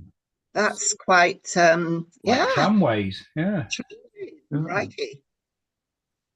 So Perhaps the carts were like trams, like and they trams, could go one way or the other, just by moving the definitely one way. Yeah. One way up to the, but they can't. But so you have one way brakes or alternate brakes. Kind of, you know, like a tram works. They don't have to turn round. Do you know, somebody listening to this could just be smoking some wacky backy and getting off on it. Right. Okay. So before we have a break, has anyone else got anything to say? Say it now. No. Thank God. Do you know what? Except the Hittites, they think we're from Europe. What's that got to do with dung on the roads? Tights. Maybe they come from Orkney. That's where they went. Yeah. Yeah, I'm loving this. I'm loving this. Right, on that note, it's 8:41. We'll be back at 8:55. Okay. Okay. Thank you. I got to play with my sheep. By the way, I had some 80s music playing on a Wednesday last week, and Bill got so upset. He said, "Don't play that 80s music again because I am stopping coming to these classes." Right. He didn't like Soft Cell, or he said, "I don't like that Pufter, Mark Almond." I said, "You can't be saying anything like that in my classes. That's terrible." God. What's new? Anyway, I gotta have a break. I'll see you in a minute. Billy Blunt. Yeah, Billy Blunt. You can't say words. You can't say things like that. That's terrible. Right, anyway, I'm gonna have a break now. See you in a minute. Ben Doughty. Oh, let me think. Shut up, Roger. I gotta have a break. On with the bun. Done. Oh, goodness. Oh, is that it there? Oh, yeah.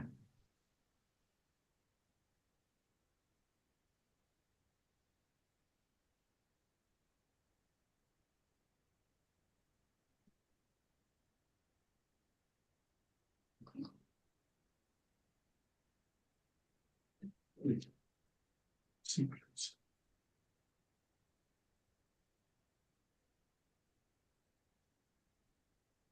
Oh.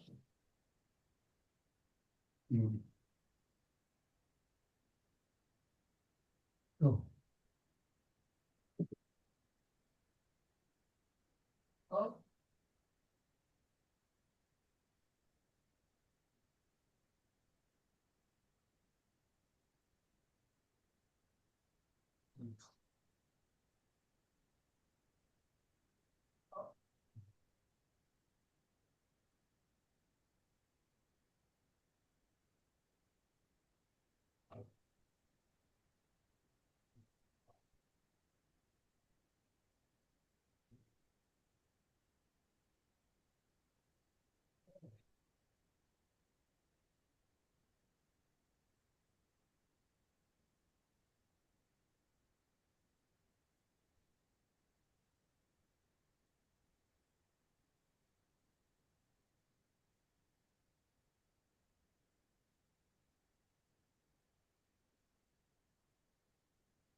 Oh. Oh, who's that?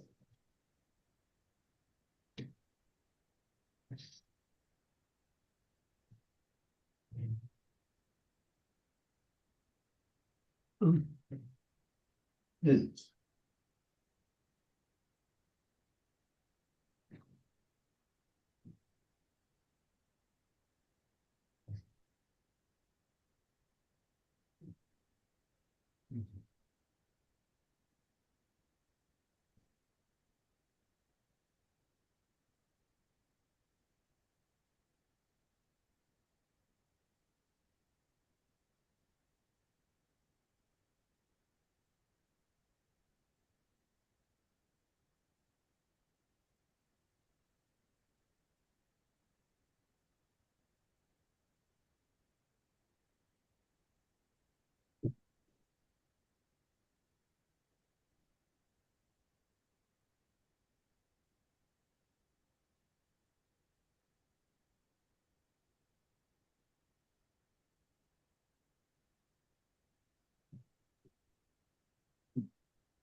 I'm just waiting for the kettle to boil. Made me jump then. Belanger, Belanger, Belanger, la route est longue. I'm going to the Isle of Man on Friday for the weekend. The only reason why women go to the Isle of Man is because it's full of men. Ah. Nice. No man is an island unless it's the Isle of Man. Yes. Yeah, they'll be getting ready for the TT. Yes. Yeah, that's the week after. Yeah. Fair enough. Oh, yeah. Where the whole island shuts down. Yeah. Christ. Program, Margaret. What's that? Sorry, Roger. Last night, Hittite program. Oh, the program about the Hittites. The program about the Hittites. It was very good. Where was it? Oh. What? Well, it was on a BBC program. Was it Lost Civilization, something like that? Oh, it's never. They found this enormous city. I can't remember what it's called. Hittite city, and it was so miles from anywhere. A fortified city, and it's never been built on since. So it's complete. I mean, it's in ruins, but there's so much there to see. They've even found a library with thousands of tablets. Oh. It's from 1274 BC. They were very warlike people. Yeah. We believe the sea people or the Mycenaeans wiped them out. Well, no, they say now they've managed to decipher these. They found 30,000 tablets. Yeah. And it's taken them donkey's years because it was a very unique language. But there were a lot of European words in it, which is a bit strange. Were there? But it seems they think there was a civil war. There was infighting, and I always thought it was the sea people, but they're saying no, they've got evidence that there was a civil war, an uprising. Right, so strange. And if I can remember from an earlier lecture, the Hittites were very much in their cleanliness, right? When people ate, and I think there was something that if people didn't wash their hands before whilst they were serving food, they could be executed or something like that. There was something really weird. Yeah. Oh, you could be executed just for coughing. What, in the land of the Hittites? Yeah. Fair enough.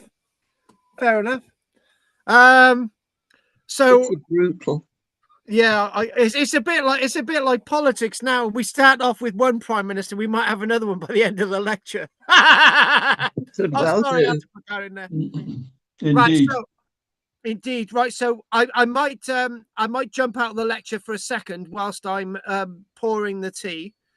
Right. So I'm just going to try and get my. Is everybody a goddess, and I'm just Margaret? Oh, right. No, we haven't fiddled with you yet. Hang on a minute. I'll Dreena's the goddess of joy. Hang on a minute. Sorry, Margaret. That was my fault. You were Jimbo something or other. I thought, well, that's right. No. Yeah. Now I'm just Margaret. All right, Andy. We'll. Is that not enough? It'll do. Andy, she's a woman. La Belle Marguerite would be nice. Oh, okay, right. I've got names for you: Margarita, Margaret, Mags. Roger the Dodger. That's me. Try and dodge anyway. There it is. Margaret, the belle of the ball. Oh, very good. It could be worse. It could be Margaret, the belle of the balls, but we decided to keep it upright and better. Yeah, right. Right. Okay, then we're gonna get straight to. We're gonna have a bit of a rough. We're gonna have a bit of rough now. Once I found my notes. We're gonna have a bit of rough. So okay, where are we? Right, there it is. Nice. And okay, let's crack on. Do you know what? Margaret's Drina's always happy. Drina is always happy. Yeah, there's no point being miserable, is there? Absolutely not. No. Always look on the bright side of life. Correct. There's a song there. Always look on the bright side of life. The Life of Brian. Right. Are you loving this? Are you loving this bit of aerial photography? Well, actually, this is like aerial photography LiDAR, right? So whilst you're looking at this, I'm just gonna go and pour toilet in my firkins. Hang on a minute. Hang on. I gotta do one for the witch. Right, and there we go. There we go. Excellent. Really silly. Roger, as we know, all women are witches. That's silly. Right, now, what can we see on this? What can we see? We've seen it before. Roger. No, we haven't. No. Oh, yes. That was another illustration, Roger, right? We're at the Antonine Wall. We're at Rough Castle. And look at those there. Look at that. We're going to do that in a short while. Look at that there, Roger. What is that there? Right. This is the Antonine Wall. This is Rough Castle, right? This is the extension to Rough Castle. This is the vicus around Rough Castle. Rough Castle itself is something extremely interesting for us to study today. So, Margaret, before we go into Rough Castle, why are you intrigued by Rough Castle? Tell us. Because of the defensive, very strange defensive, like great big pits. I've never seen anything like it before. There they are. There they are. They're there. So if we look there, they're coming up. Those things there. Yeah. Okay.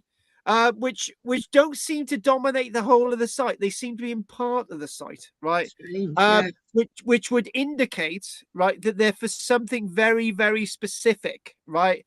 Not the general explanation that we have for this wonderful locality.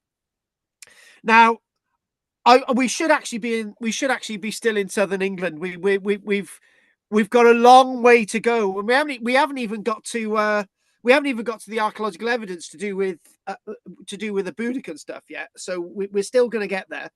So it's looking more in detail at sort of tablets from Londinium, which we've mentioned a few times that we could have a little look at. That's even before we got to AD 60, and not doing this without referring to the historical record. Tacitus and Dio Cassius seems for me to be a lot better, because we're meant to be doing archaeology. So Rough Castle, okay, we'll come back to this illustration in a short while, and that hang on, we've got a few of these, right? Okay, move away, right there. Okay, there is Rough Castle. Okay, Rough Castle. So this is the Antonine Wall, the Antonine Frontier, the Antonine Earthworks, and straight away you can see Camelon, which is north of the Antonine Wall. So for Judith, what does Camelon sound like, Judith? Don't go there. Thank you very much. I'm going to say it, right? Lots of people believe that the story of King Arthur is to do with Scotland. And there are places that have got very Camelot sounding names in Scotland. Moving on. So one interesting thing about Rough Castle is that we're taking us to AD into the AD 140s, right?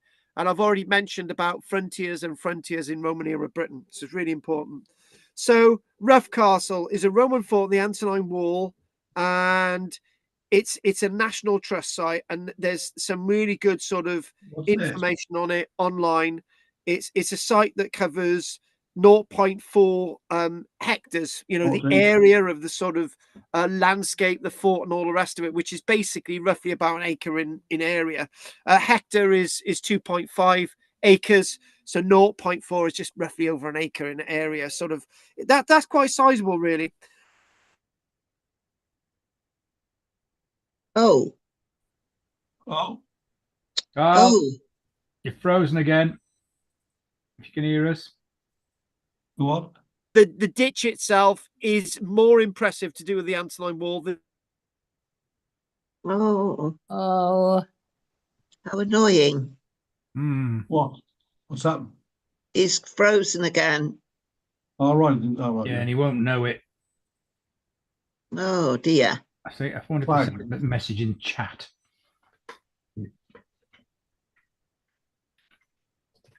can he see us when he's frozen? Because we could wave, make hand signals. I can wave. I dream.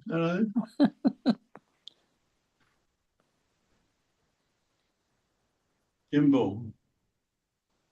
Jimbo. Come back, all is forgiven. Yes. To Margaret of the Books.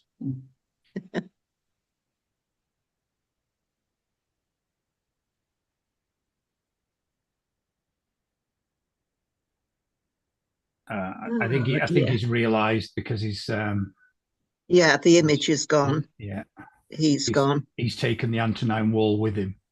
Yeah.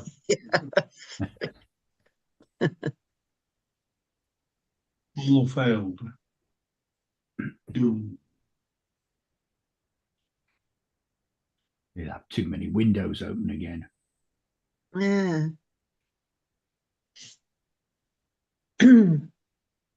Have you been to Pompeii, Andy?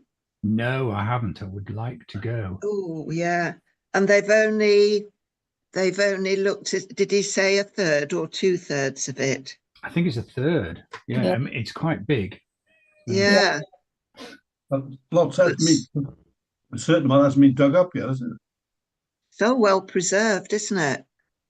Yes, yes, incredible. Lot to be revealed soon. It seems Herculaneum had a sewage system. Oh, right. They were wealthier people that lived there. Yeah. So they could afford a sewage system, so they didn't have all the mess in the streets. Like Pompeii. Oh. Yeah. Jimbo is the host now. Didn't he do well? Actually, it was not the normal thing. I complete my internet connection went dead. Ah, that won't help. It was not the normal thing. The internet connection went dead. But Belle of the Ball, right? Margaret, right? The complete Belle of the Ball today, right? Where did I get to?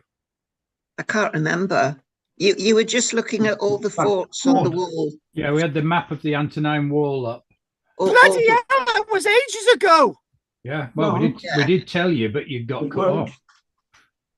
There we go. There you go. That one. Yeah. That's it. And then I went back and I started talking to myself. Well, talk to us now. Right,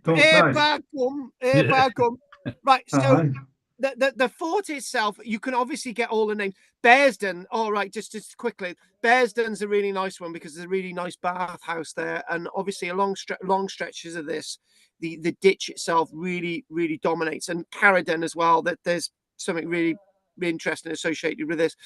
Interesting enough, the Antonine Wall does go through Glasgow, and you know there are bits that are preserved that you can actually see in a Glasgow context. Wow.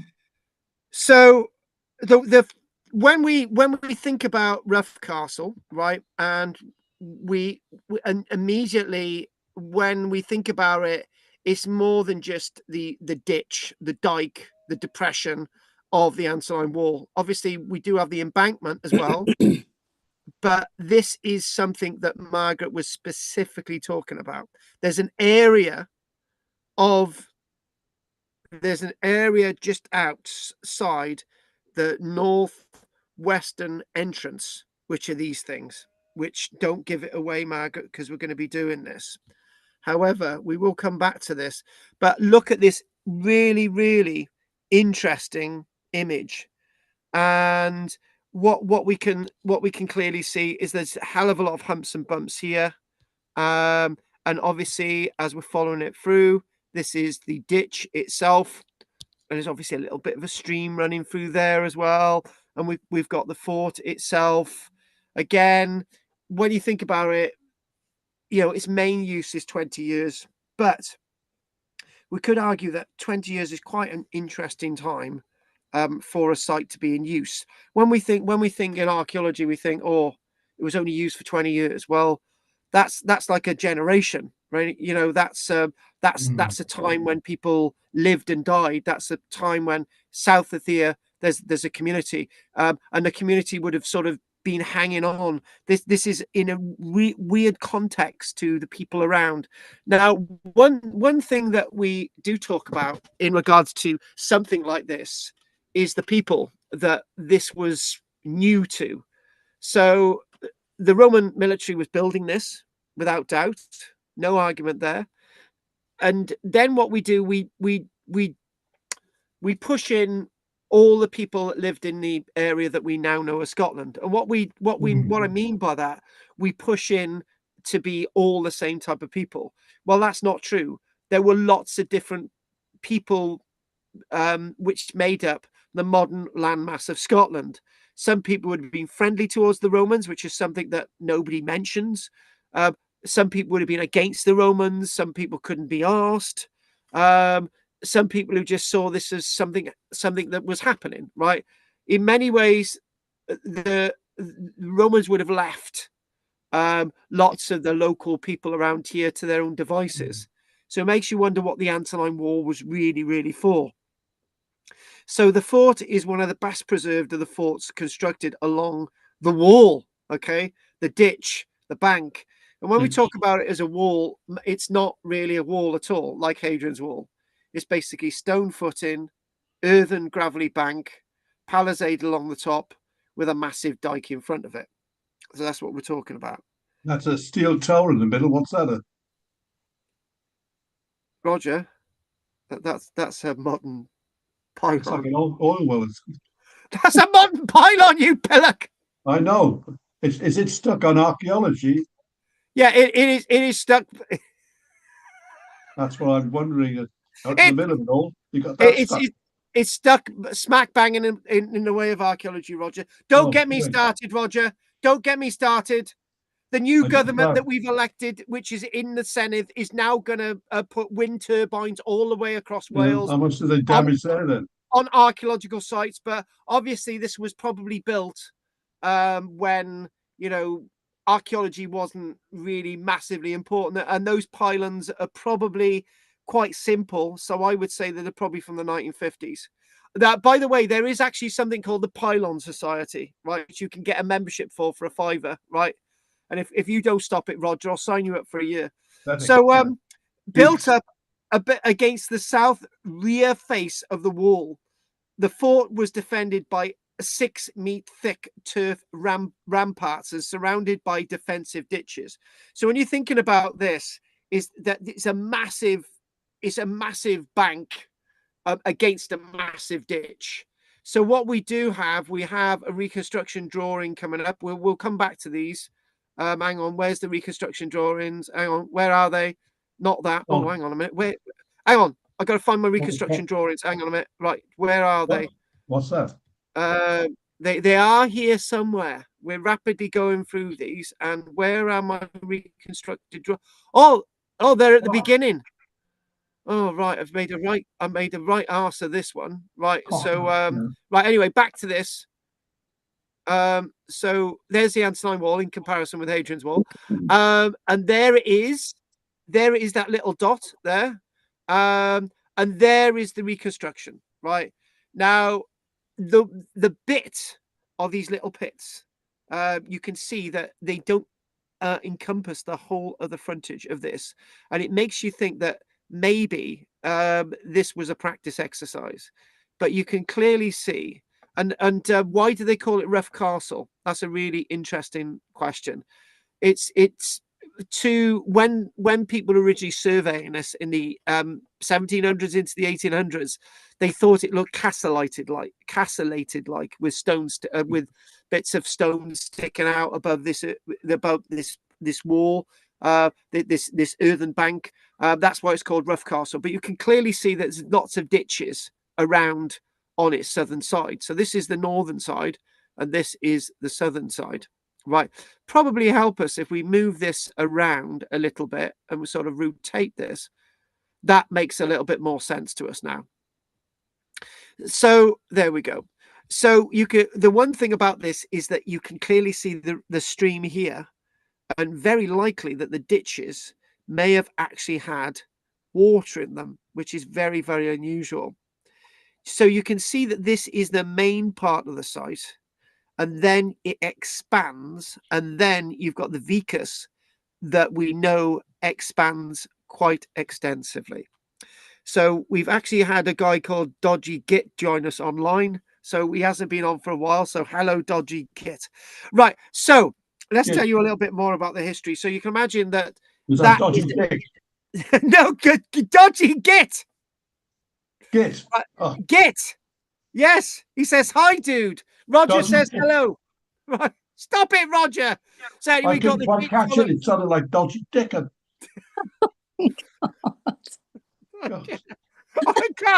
I can't deal with it sometimes. I just can't. Right. Okay. Right. You got it? Right. You've got the bank. This really tall bank, 6 meters tall. And you've got this sort of sometimes a palisade and sometimes a stone wall built on top of it. So the gateways were provided through the main wall to the north and also through the walls on the south side of the fort. So there was three, not you can see two, and there's defining that there were three exits to this expanded fort. Well, interesting, it was a small fort to begin with. Then they expanded it to a fort and more. So even though it's described as one of the smallest forts along Antonine Wall, it's one of the substantial in the way of readable archaeology, which tells us a really, really interesting story. And it's over an acre, right? An acre might seem a small area, but it's the size of a football pitch. So they're covering all of this. Yeah. And the fort contains several different types of buildings. Some of them made from stone for a time. Some of them were basically made from timber. So the traces of, if you follow the cursor, there is the commandant's house. Okay, the Principia. So what you've got, and then you've got some barrack blocks, which you can clearly see if you follow the cursor. And then what you've got an arrangement of granaries, which we've got a little bit of an archaeological plan. And we've got a bathhouse as well that has also been discovered.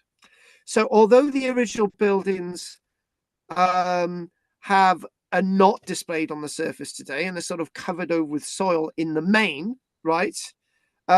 We've got the foundations, which we know of were properly archaeologically excavated beginning of the 1900s, in 1932, and between 1957 and 1961. And we've obviously got this really interesting reconstructed drawing.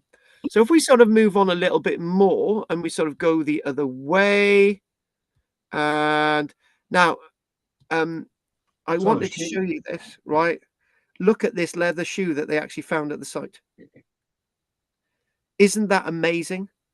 Mm-hmm. And actually, if I go out of this now, I think I might still have the link of to actually show you this. I'm just going to double check to see if I can still find it. Right, where is it? A minute.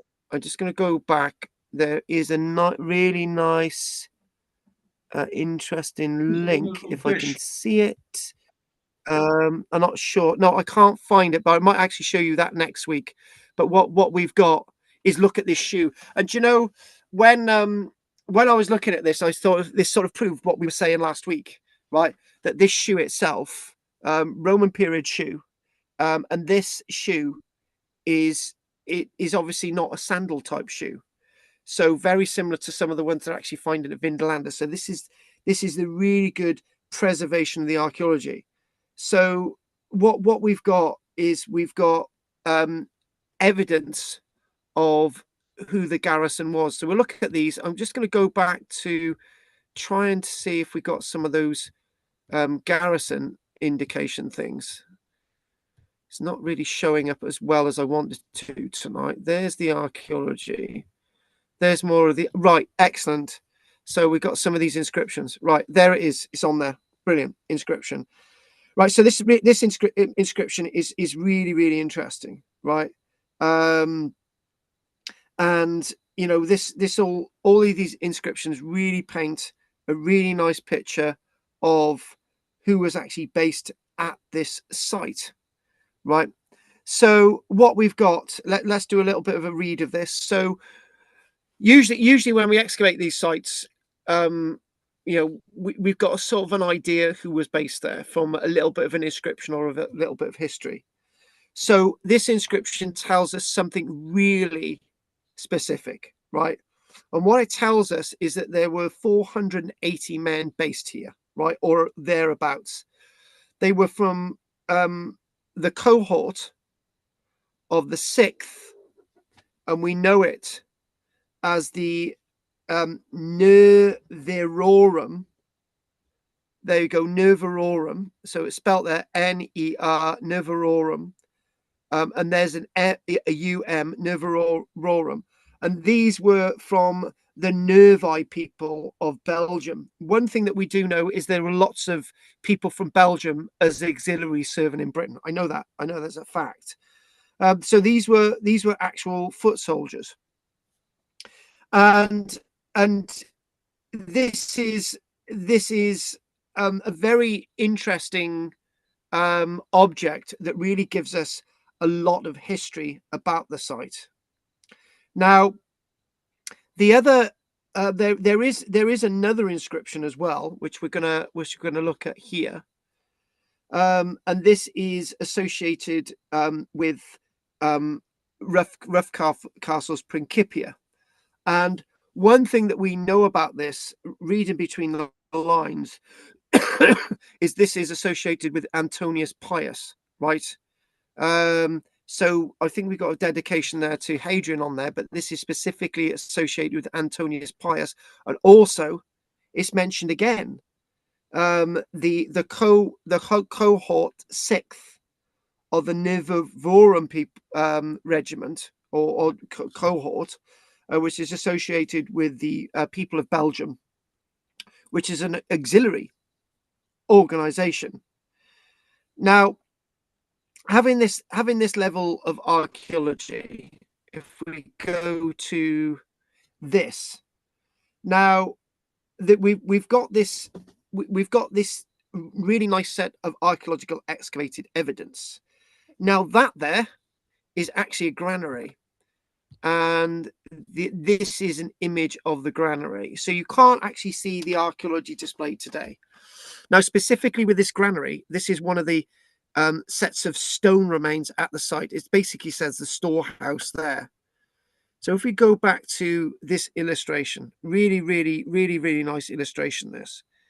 And so with the granary in the center there, yeah, and we've got the likes of the Principia, and we've got a nice set of paving there. So if we come back to, hang on, if we go back to this here, and finding this level of really well preserved stone archaeology at Rough Castle tells us several things. It tells us, one, that building out of stone, this was a little bit more permanent. When you've got a granary, you really need to build out of stone because you need to keep the grain naturally dry. In a granary, there would have obviously been about maybe another foot taller. There would have been wooden boards across here, right? Which would have had slatted way, so that sort of the air could circulate in amongst the grain. and that would have probably been in sacks as well, because you can imagine if you just got grain and slats, it would just go down. So it probably would have been in sacks. And again, looking at this gives you a really good impression of the archaeological excavations that are being undertaken at the site at the beginning of the 1900s and 1932. When we think about this landscape of archaeology, and we try to understand you know, how well this is actually built. It's got sort of these abutments on the side as well to sort of add extra. It's saying the telltale you know, sort of buttresses on the left. These were very typical of granaries. Very similar evidence that we'd actually see at the better preserved granaries, actually at Bird Oswald. The Bird Oswald granary, I think there's actually stone lids on that one, rather than this example. If we actually go back to looking at this, and you can actually get an impression of the really impressive earthworks.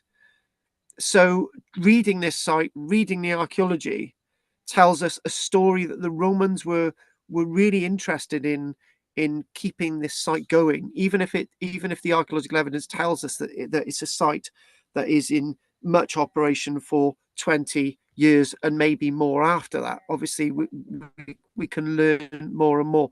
There's another illustration coming up, which is not this one. Okay, where is this one? I really like this one. And I like this one because this actually shows Rough Castle, a pretty good plan from 1755. And this was actually drawn by a chap by the name of William Roy. Can you imagine, this is 10 years after the Jacobite Rebellion, and somebody's going out there surveying these things. And I thought that was really interesting, that it's actually defining this as Grim's Dyke, right? Not the Antonine Wall. And that's a really, really interesting point. So if we actually get to that sort of LiDAR vision again, sorry to be all over the place with these, but there's something gone wrong with the setting on this, but I'll try and get that sorted out for tomorrow. So this here, right, this here, you can clearly see it. This is actually a roadway, right? So there's a roadway, and that's interesting in itself. So this is the military road on the south side of the wall, which enabled transport between all the forts. So this didn't operate like Hadrian's Wall at all. It, you know, you couldn't really run along the top of it. You know, there was this bank and palisade, and sort of, it was very active, very, very different. So sort of got messages between them. You're really more reliant upon this communication road, which my cursor is actually on at this minute. So when we think about the archaeological discoveries at the site and trying to understand that the cohort 6th was actually based here, lots of these discoveries are being made by complete accident in the 1840s, before any of the archaeological excavations of the 1900s. And that leather shoe was actually found in 1843, which we've already shown, which is absolutely unbelievable. And also, interesting fact as well, they were this fort, when you're thinking about it, was a little bit more permanent. This is really interesting, that they actually found some window glass, some Roman period window glass, in one of the ditches south of the fort itself, alongside the leather shoe. Now, the one thing that was really of interest to Margaret were these things over here. Now, the reconstruction actually showed more of them, but maybe the reconstruction maybe exaggerated a little bit. Maybe there are more, maybe they're not. But the ones that are excavated. So if we go to these pits, right, and there they are. There's the pits. So if we can get, and what they've done, they've excavated in more recent times, and have actually sort of filled them in a little bit to make them a little bit safe. They filled them in with gravel. So if we can go, there they are. There they are, some of the pits. So there are more of these, but these are the ones that are excavated. These are the ones that are really well preserved. So if we think about the description of these, right, the direct name of these, they're known as the Lilia, L-I-L-A, the Lilia at Rough Castle. They're a series of ancient Roman defensive pit traps. Now, when you think about it, they're not all along the northern part of the of this fort, right? and you don't usually find these at a lot of forts, right? You find them at one or two, not many, right? Lilia. So they're located north of the wall, naturally. And because of their ditches and pits, we've got some really nice dating evidence out of them from roughly AD 142. So, you know, maybe these were built at the stage when the fort was still sort of timber rather than before bits of the fort were actually constructed out of stone. These pits, interesting enough, and I'm just grabbing my drink as well. What we're going to do, we're going to go over to Margaret. Margaret, what do you say about these pits? Oh, Margaret, where is she? Margaret, you're on mute, Margaret. Sorry, I was muted. Right. No, the original picture that I saw showed them a lot closer to. It looked a lot more substantial than it's showing here. When you say more pits, is that what you're saying? I thought there were more than that. Yeah, I'm saying there are more, but they don't cover the whole front of the fort. That's the point. They only do a bit of it. Yeah. So would they have had pikes in them, sticks in them? Bingo, that's where we're going to go. So these pits would have been filled with leaves, right? Leaves. But underneath those leaves would have been sharpened stakes designed to impale attackers. Yeah. Now, when you think about it, they're really regularly done, right? And the point is, they obviously had time to do these things, right? You know, they wouldn't be dug all in the same day, and they're probably taking time digging these things. So they're also known as the lily pits due to their appearance similar to lily pads. In a way, they acted as an early form of a minefield designed to break up attacks and break the momentum of the people attacking. If they ever did attack Roughcastle. In my notes, it says specifically, it said break the momentum of the northern tribes. And you're thinking, well, I don't like that because not all the people were anti-Roman. And the way, so I think what we're going to do, there was an image that we had a moment ago with the reconstruction. So if we go back to the reconstruction drawing, which is beyond all this. Oh, that's it. There we go. We'll just go with that, right?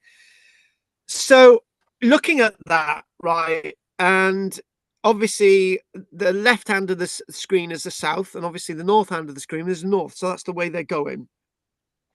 So in a way, they acted as an early form of minefield from AD 142, and are designed to break up the momentum of anyone attacking that bit of the fort. Obviously, attacking the left-hand part of the fort and not the right-hand part of the fort. And there's the back end of somebody in the trench. Oh, for God's! Can you imagine this is an official record from 1905, and somebody's gone in there showing their bum. So yeah, so they're arranged in a defensive staggered. It's referred to as a quin kink pattern. Quincuns, quin kink pattern, a pattern commonly depicted on Trajan's column. So these are shown on Trajan's column. So this is how we can get an idea what was in them, and would have been hidden under foliage, probably leaves, really. The pits are located north, west, and part of the north part, central north part of the fort. Earthworks and represented the best preserved, most visible feature of the Roman defenses at this site.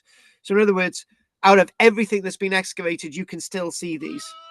So the context, Roughcastle itself, a little bit more of the context, which we have mentioned. Roughcastle itself was one of 16 known forts along the Antonine Wall, and the Lilia, a part of a larger defense system that included deep ditch and ramparts. So obviously these are north of the ditch. And then south of the ditch again, you've got the bank, and south of that again, you've actually got the fort itself. So if we go to there, they are more, you know, getting an image of this. And there's that shoe again. Again, this shoe is amazing. Maybe we'll come back to that again. So what we've got there Can you see what I'm saying, Margaret? You've got those there, and then there's no. They just, was just thinking, well, maybe they were Irish attackers, right? I hope nobody's watching this who's Irish. Maybe they were Irish attackers. You can imagine, top of the world to you, sir. If we're going to attack this fort, we need to attack it by ear. Make our lives really difficult. If loads of you get impaled, don't worry. We're helping the Romans kill us. And interesting enough, there isn't much over here on the left-hand side, and there isn't much over on the right-hand side. So when you read that description, you're starting to think, I think, when they're saying, like, when they're saying along here, it says part of a larger defense system, right? But why just there? And it's almost as if, are they practicing? Or they dug all of these and somebody turned around and said, look, further over on their right, there's solid stone. You're going to put these things into the solid stone. And the other thing as well is, right, maybe it's to do with the fact that they want people to specifically attack by here, right? So it draws people to attack by here, right? But interesting enough, the best part of the defenses are here, right? So this is the annex to the fort. So if these were constructed when this part of the fort was built, why are they not constructed over this bit, right? So in other words, this is all part of an earlier defensive system, which was not extended over to the right when they extended the fort. That makes perfect sense, doesn't it, Margaret? But yeah, right. But if we think about this, right, what you're trying to do, all I can say is that maybe it does extend under these trees and the stream. So this bit's militarily, let's think of this, right? So this bit is covered where you've got the cursor, this bit's covered. So you've got the stream and you've got these lilies over here. Pretend that they follow all the way to the stream, right? So that means if anyone's attacking, right? But this doesn't make sense because when the fort's built and this isn't built on the right, if you're trying to draw people to attack here, right? They're attacking a more vulnerable bit of the fort, right? Surely you're going to want to draw people into this part of the fort that's better fortified. So all I can do, folks, is I can just basically give you a little bit of my archaeological knowledge and say that maybe this is an experiment that they didn't continue because what you do, and the other thing as well is you've got this massive deep ditch. This is a really sizable ditch. So if you've got this 6 meter tall bank, right, and then you've got this palisade, and then at times they built this in stone on top, right? So obviously the base of you've got this ditch itself, and then the bank is got. So right, okay, let me get this. So you've got the ditch itself, then you've got a stone base to the bank, which is above the ditch. The ditch is horizon, and then that creates a V-shaped profile, and then either on top of that you've got a wooden palisade or some stone in places at different localities. So this is what we're talking about. Whoa! So think about these series of pits discovered during the excavation, and obviously we know that because when they excavated, let's go to another image of these lilias again. I just want to make sure that we get through all these images tonight. So we got the shoe.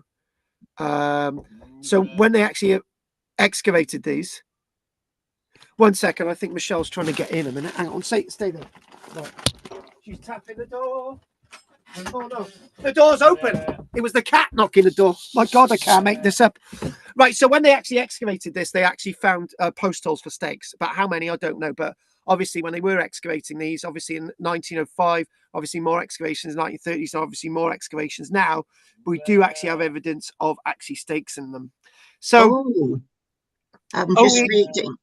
Julius Caesar used these at the siege of Alesia in 52 BC. That was a bloody long time ago. That was 200 years before that guy showing his backside there. He was the one that first came up with the idea.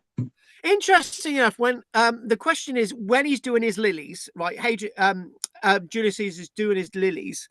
So in profile, these are actually that's actually from the left-hand side, that's south and that's north, right? So I would usually think that the best way to do these would actually be sort of the other way around, so east to west rather than south to north, right? And the reason why is that you can easily, there's a channel for you to walk along here when you know where the pits are.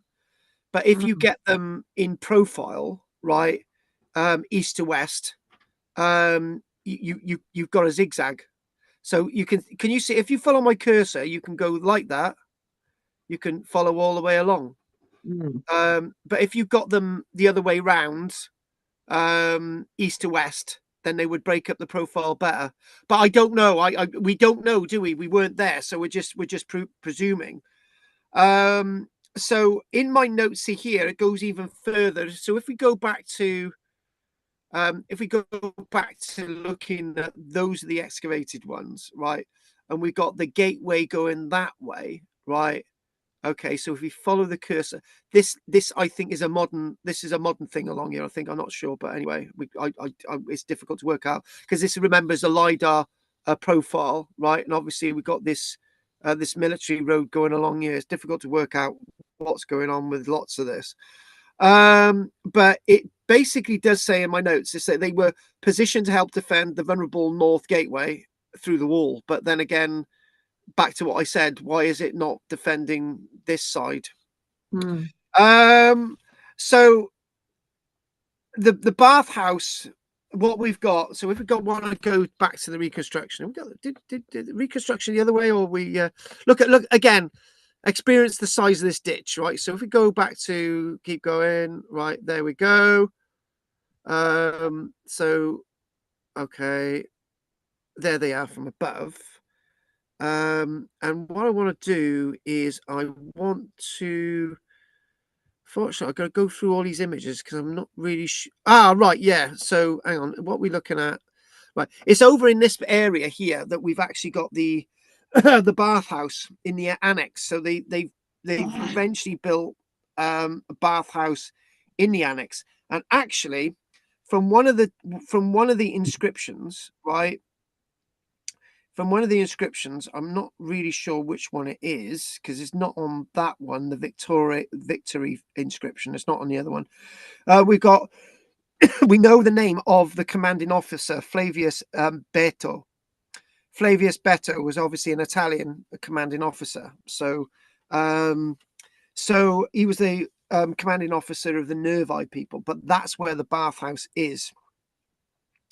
So again, thinking about this whole site and trying to understand how this site worked, and obviously the interesting nature of these defenses.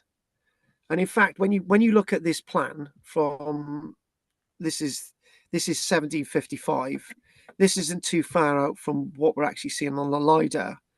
And when we think about the Vicus seems to extend not just south of here, but over on the eastern side as well. And you can actually start to see other earthworks, right? And also what you do have, you've got another road running through as well. So and you can actually see that there. And this is really interesting what this is. These whatever this is, because this is actually the ditch. And this is coming up on the LiDAR. This is something cut into the rock. I don't know what period this is, but you can clearly see a really nice array of archaeology, so which you would expect. So if we go back to the reconstruction, there they are filled in again. You can imagine if you're heading along here, right, and if you think about these full of leaves, and then if you fall in, you're impaled. And again, looking at these beautiful inscriptions. And you've obviously got the granaries there again, we've mentioned. But in thinking that we've got this like courtyarded area, so I think that there's the cellar, right? Okay, it's actually marking it. Do you know, we mentioned the cellar? It's actually showing a cellar there.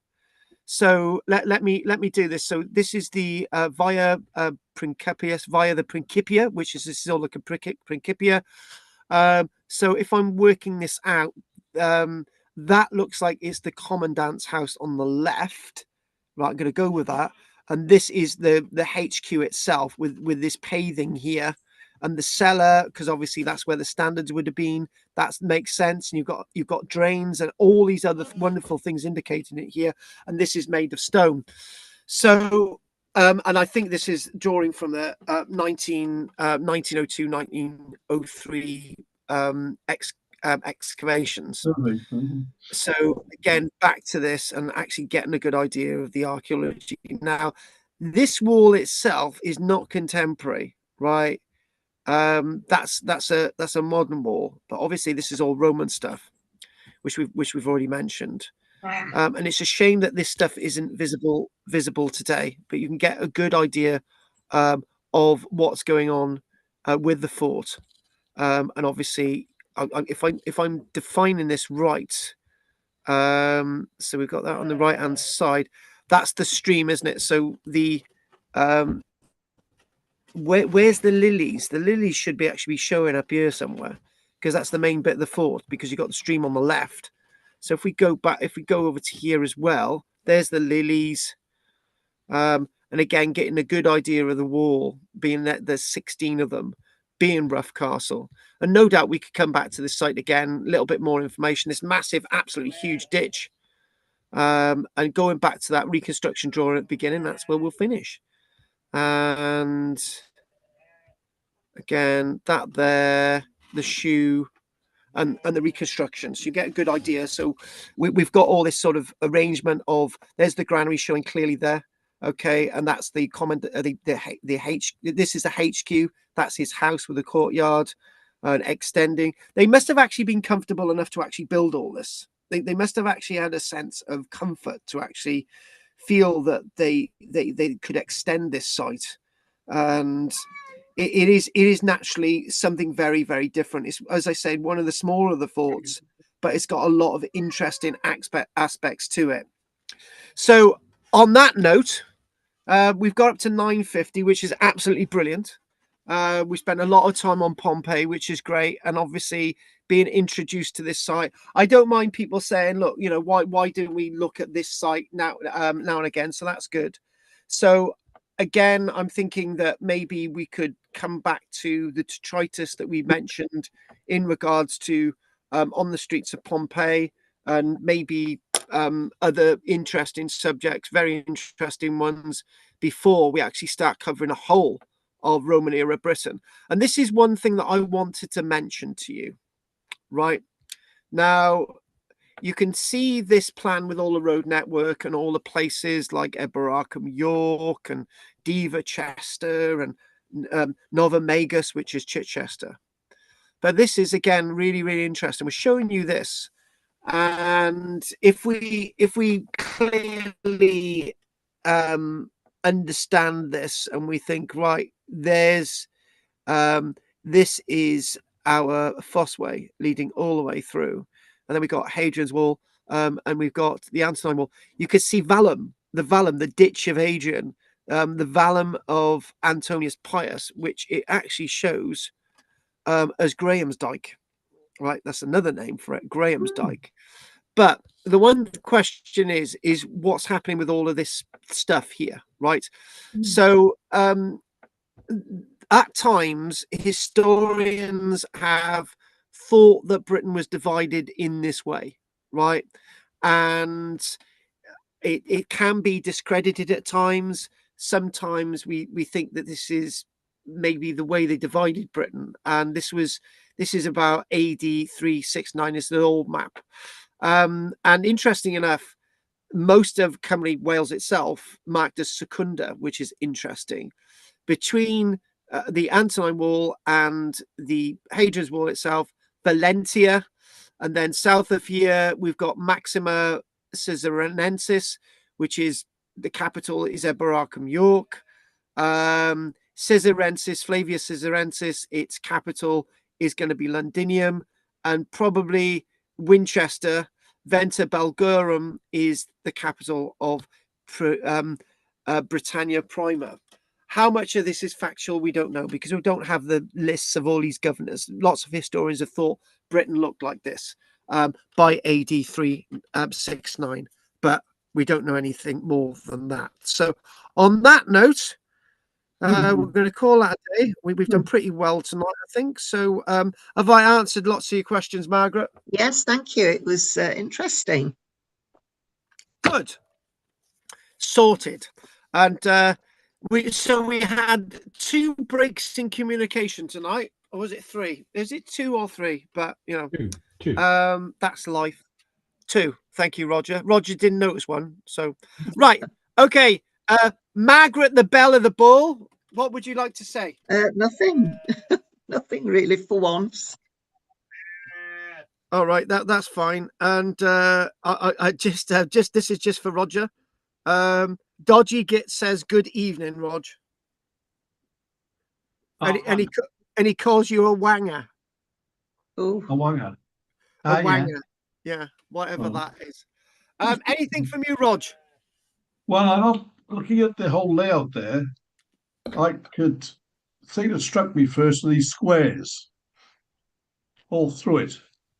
I've explained about routes through dikes and all that, but what exactly were these squares? Were they like mini forts or storage areas or what? What do you mean? Well, looking along the fort there, you have these series of squared areas. Squares. Oh, right, those are forts, yeah. Forts within They're the... all forts. Isn't that unusual? They're forts south of the frontier of the Antonine Wall, yeah. Yeah. But all strung together, it seemed odd. Oh, what are you talking? So you've seen the plan of the Antonine Wall, and you've got these 16 forts south of it, yeah? Yeah, but you've got forts like the Hadrian's Wall, whole mile forts and the rest. But you have a fort in one enclosure. But yeah, because this is a shorter wall, it's just the Antonine Wall is very different from the Hadrian's Wall. The Antonine Wall is more like a is more like okay, I use the words that I don't usually use with this. It's more of a barrier rather than a Hadrian's Wall, more of like a division, right? Yeah. More of a division of land. This is it's a very odd that they got the ditch, this massive deep ditch, but this deep ditch actually says a message that actually, you know, the ditch is here for a reason, right? Hadrian's Wall with all the mile castles and all the gateways, right? If you've got gateways, you're given the message, right? That, you know, the gateway is going to be open. You can come here, you can come in and out, right? But the Antonine War is very different, and it's more of a it could be said more of a frontier than Hadrian's Wall. Put it that way. All right. Okay. Okay. Andy, you still there, Andy? Andy's just left the room a minute. So, Drina. Go to the room now. The holes that were defensive. Who are the people that were going to attack? Were they on foot or on horse, or both? The thing is, when we talk about Hadrian, when we talk about the local tribal people, they would have had access to some horses. And you're thinking about the Lilia, right? You know, a horse wouldn't have gone across that anyway. They were for foot people. They were for people attacking by foot. Right. But when you the problem is I'm actually quite reluctant to say that this is a defensive frontier, right? I've said it's a frontier, but I haven't really said it's a defensive frontier because the Romans were very much into statements. And when they're talking about ditches, and when they're talking about banks, the bank itself is a statement that, you know, we're here to stay. There's, you know, we're dividing the land, but the ditch itself is something different, right? It's almost as if it is a barrier. It's something to deliberately stop movement. But if you're gonna, but it's not. But the Antonine Wall, when you think about it, it's an earthen bank. It doesn't seem as permanent as Hadrian's Wall. So by calling it a proper permanent defensive frontier is a misnomer.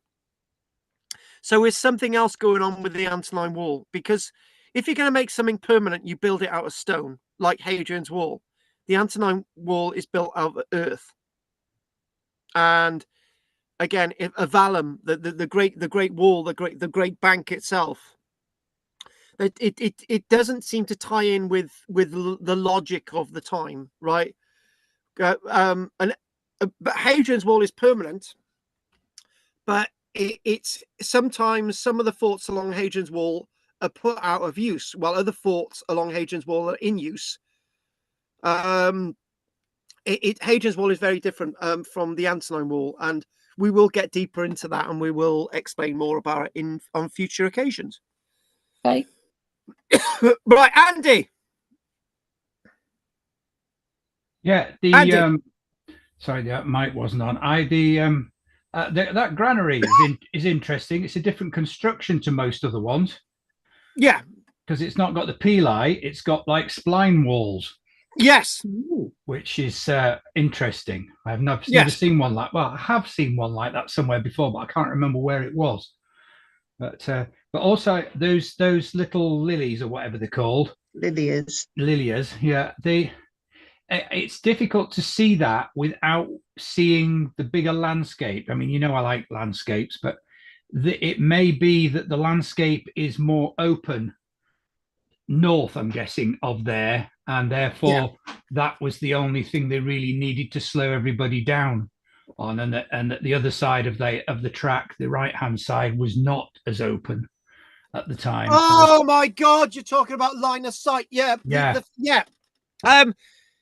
Yeah, you've got a good point. You could be talking about the fact that it was more marshy on the right hand side. Yeah.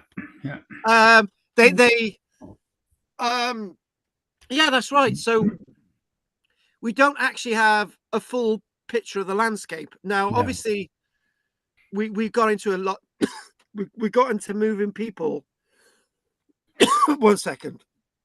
I don't know why I'm coughing. We got into moving people and forcing people. 1 sec. I gotta have a drink. A sip of water. 1 second. Right, I'm okay. We got into That's the only fort that has those lilia. None of the others do. There are other examples, but not at this. Not on the Antonine Wall. There isn't. Not like this. And no. Andy's made a point that you could have had somebody there who was able to define control of the landscape using a river, using these, and maybe other obstacles on the right hand side. So I'm going to go get some water. Wait, go for it.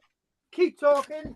Yeah, there's another aspect about that as well, is that the fort is obviously extended, and those lilia are in front of the original fort, and the extension is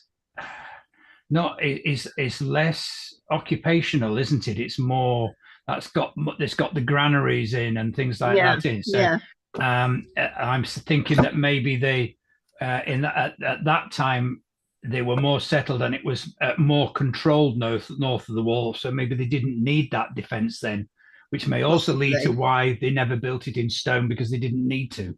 I heard that, and Andy's really got a good point that I was struggling to call it a defensive frontier. I called it a frontier. But the other point is, well, that Andy's just said, maybe they started these things and they thought we don't need to complete them all. And we've got archaeological evidence across Roman era Britain, places like Neath Common, places like Landrydnod Common, where they're practicing military warfare. They're making practice forts. And they're not. You've got examples where they build part of a fort, like a corner tower, and they just leave it, and then they get another group in and they build a line, or they might build a stretch of road. Now, there's another point with what I've just said. How do we know that all stretches of road in Britain were actually used? Because some of them may have been used for practice. People ignore the fact that this is an army, right, that is training. For example, in my new book with Richard, we've got a photograph of his granddad being at a practice works in the Second World War, because there's lots of places in Britain where you've got trenches, and there's munitions found there as well. So they're training people to learn how to fight in the trenches in the First World War. But we were not, and we didn't, in Britain, Germans didn't come over and fight, but we've got these trench systems all over Britain, and there are live munitions, because at some of them they did actually use live munitions, and people were actually killed using those live munitions at those practice trenches in Britain. Letters went home to their families saying that they died on the Western Front because it was too abhorrent for their loved ones to have died in Britain, right? Yeah. I know that might sound not as relevant, but it is relevant, because when we, if you think about archaeology as being sort of a masculine male pursuit that it was for many years, and it was just dominated by male archaeologists, particularly throughout the 1800s. There were female archaeologists, but not many in the late 1800s. But men want to think that all of these things that they're finding are military and for fighting, and these Lilia and the ditch is all about warfare and killing and all the rest of it. Andy made a good point. Andy said that, you know, they may not have been built out of stone because they suddenly realized that they didn't need to build it in stone. What's the point? There is a lot of stone. You know, when you think about Edinburgh, it's a bloody stone rock. You know what I mean? There is a lot of stone there. There's not an absence of stone in that area of Britain. There's a lot of stone. So you could have, in fact, it probably would have been easier to build it out of stone. So maybe they thought, right, we'll build it out of earth because we don't want it to be seen as permanent. So, but Hadrian's Wall is permanent because it's still there today, and you can still see it as stone. So, so when you also when you think about over on the right hand side, there's a place called Cramond, and we've mentioned Cramond. And I need to show you the Eagle of Cramond, which I haven't shown you yet. But when you think about it, Cramond itself was a fort that was used as associated with the Antonine Wall, which is over on the right there. And what we're told about that fort is that it remained in use well after the Antonine Wall was abandoned. And you're thinking, well, it's a fort in the middle of nowhere. Surely if it's going to be attacked, people are going to be killed. And, you know, it's isolated. So we don't, what we're told politically in Scotland, the Scots like to say, oh, the Romans never conquered us, right? They want to tell us that all the time. They want to say that, you know, we always fought the Romans and all the rest of it. But if that was the case, how were the Romans able to do so much in Scotland in the first place under constant attack? It doesn't make sense. So this is all very much interesting. And you know, we've got somebody else who's actually joined us. Are you still live? And yes, we are. Thank you tonight. It's been brilliant. There we go. Yes, we still are live, and there's somebody called Nylog, and all these points are really important. I think what we need to do in archaeology, we need to move around away from it being just about the Roman military. Roman Britain is not just about the military. It's about the package. And the more we learn that it's about the package of Rome, the more Roman Britain seems interesting. I didn't realize that it was so impressive in places, the Antonine Wall. Yeah, with the massive ditches and really very high turf walls. Yes, it's I didn't realize it was so substantial and so many forts along it. Do you know what I should do maybe is actually introduce you to the Gas Ridge next week, to just give you an idea of what's ahead. So when I've mentioned the Gas Ridge, and there's another frontier north of there, right? And beyond there, right, beyond the Gas Ridge, there's this massive Roman fort called Inch Tuthill, which is huge. Oh, yeah. It's massive, but that's north of the Antonine Wall, Hadrian's Wall, the Gascoigne, it's north of there. And you're thinking, well, what's going on, right? How can this massive, huge military fort be built more than once, right? How is it there? And if you're going to be attacked all the time, how is it you're building this massive fort, right? What I'm not going to do, the wonderful thing about not looking at the history is that we're able to look at this objectively, right? Not subjectively and looking at all the history. We're able to look at the object and we're able to understand it more. If for example, we talk about Agricola defeating, let's do a bit of history, defeating the Grampian tribes at the Battle of Mons Grappius in AD 84, right? Where 33,000 tribesmen were massacred, right? At the expense of 2 or 3 Romans, right? There's no archaeological evidence for any of that, right? It's just history, right? So when you tear that away from the gospel and understand these as experiences in Roman era Britain, right? The experiences in Roman era Britain are a lot more interesting, like we've done tonight, like we've done at Pompeii, than actually looking at the history. The history spoils the experience of Roman era Britain massively, because to be honest with you, the history is only a small bit of the story. The archaeology is the most we can get. But you can listen to the history and question it, can't you? Yeah, we like we've just done with Mons Grappius. Yeah, because there's this thing about this is why I didn't want to do anything more about Caraticus and all the rest of it. This is why I said stop, because what we've got this tribal leader. We've done the story. And we've got all these battles and we've got all these people of Cymru, Wales resisting the Romans, right? Every time I say, well, show me the archaeological evidence, there is none, there is little. There's very, very little archaeological evidence of any conflict in Roman era Britain in the south, right?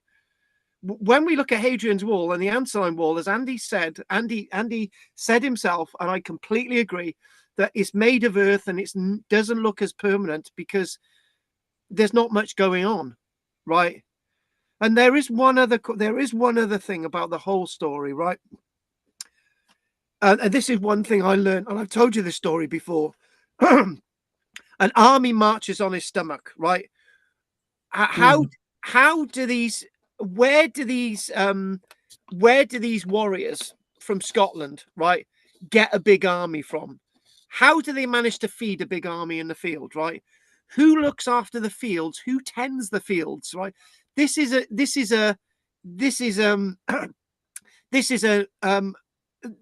landscape, right?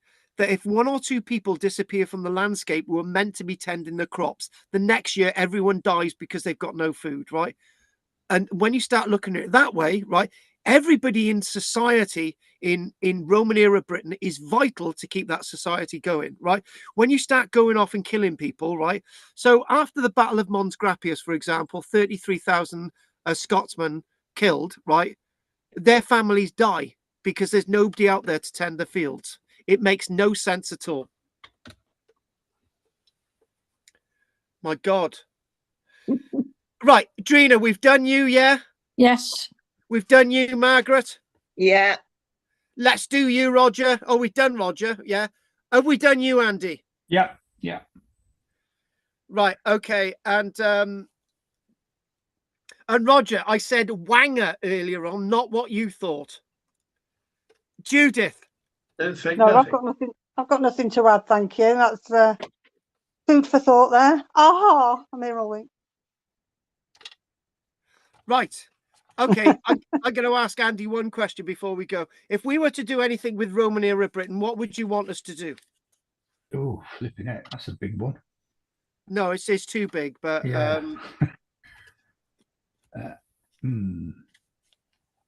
Is there any proof that the Irish came over to help during the Roman occupation? To help what? To help Britain's cause, to help the Britons, just to help. Right, okay. I know Romans didn't go over to Ireland, but did some of them come over to Britain? Can we do this a different way? Yeah. Right, we're going to do this a different way. What about people coming over from Ireland to be able to work, to be able to get jobs, to be able to help whatever's going on, right? They would have done, wouldn't they? Because it's always about we're going to go over there and we're going to start killing people, right? So if people from Ireland come over in their thousands, right? Again, who looks after the crops? Who tends the animals? Who defends their? It makes no sense. But that's the Scot-eye, isn't it? Yeah. So the Scot. I moved from Ireland, Northern Ireland over to Scotland. Yeah. But there must have been a reason why they went to Scotland. There's a lot of migration there, isn't there? In both directions. Mainly though from Ireland to Scotland, as in Christianity as well. And the Vikings. Yeah. So when you go into all this, it's an extremely complex vista of information. It gets more and more interesting if you take away the violence. You know what I always say, really good point. If Britain was an island where everybody fought all the time, right, where would the people be now? There'd be nobody, right? And I remembered that from a science fiction film called Zardos with Sean Connery. With Sean Connery, right? And just one last thing, that the film, the film itself is that you've got people in the future who are highly intelligent and can live forever, right? And to keep the population down, right? They kept that population fighting, so they would give them guns, right? So Sean Connery got to these people who live forever and said, "Do you want to live forever?" And they said no. So basically, he introduced the people who could fight with the guns and all the rest of it into society. And at the end of the film, everyone starts dying, right? The point is, violence itself ends with the end of humanity, right? And in Britain, that's not the case. We're still here today. And history has told us that if people came over to Britain killing everybody, then there you go. So it's not as a violent history and the Vikings weren't as violent as history tells us as well. So you want to say something, Andy, before we go? No. I've been trying to think about the question you asked, but there are so many areas that I want to know about. Yeah, I'm at my present time. I'm more interested in the period of the so-called end of the Romans and the beginning of the Middle Ages. So am I. That really mixed up area, which clearly is a blend, and and the influences carry on, and it's and we're getting. I think it's possibly because we're getting a lot of archaeology now as well to support that, which is good. So.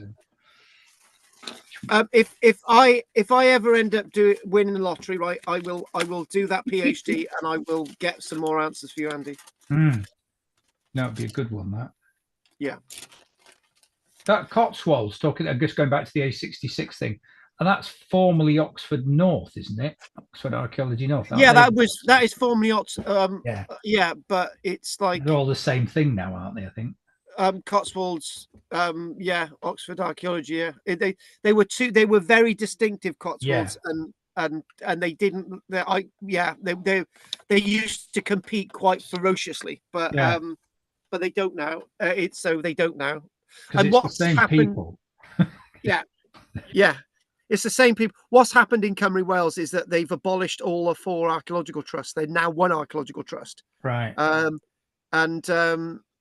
Which is a bit weird because when I'm filing stuff now, I got to file stuff to a completely different organization.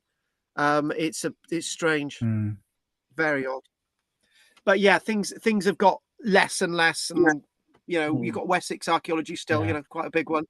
And Nancy Rosenberg's got her own consultancy. She's got her own archaeological department. So. But there's things have changed. Okay, on that note, I might give you you know what I might do tomorrow? Not tomorrow, next week. I might do the Gascridge just for the sake of it. I don't know anything about that, so I'd be very interested in that. So. Okay, Gascridge next week. Okay. And we've got to do that eagle at Cramond. Why?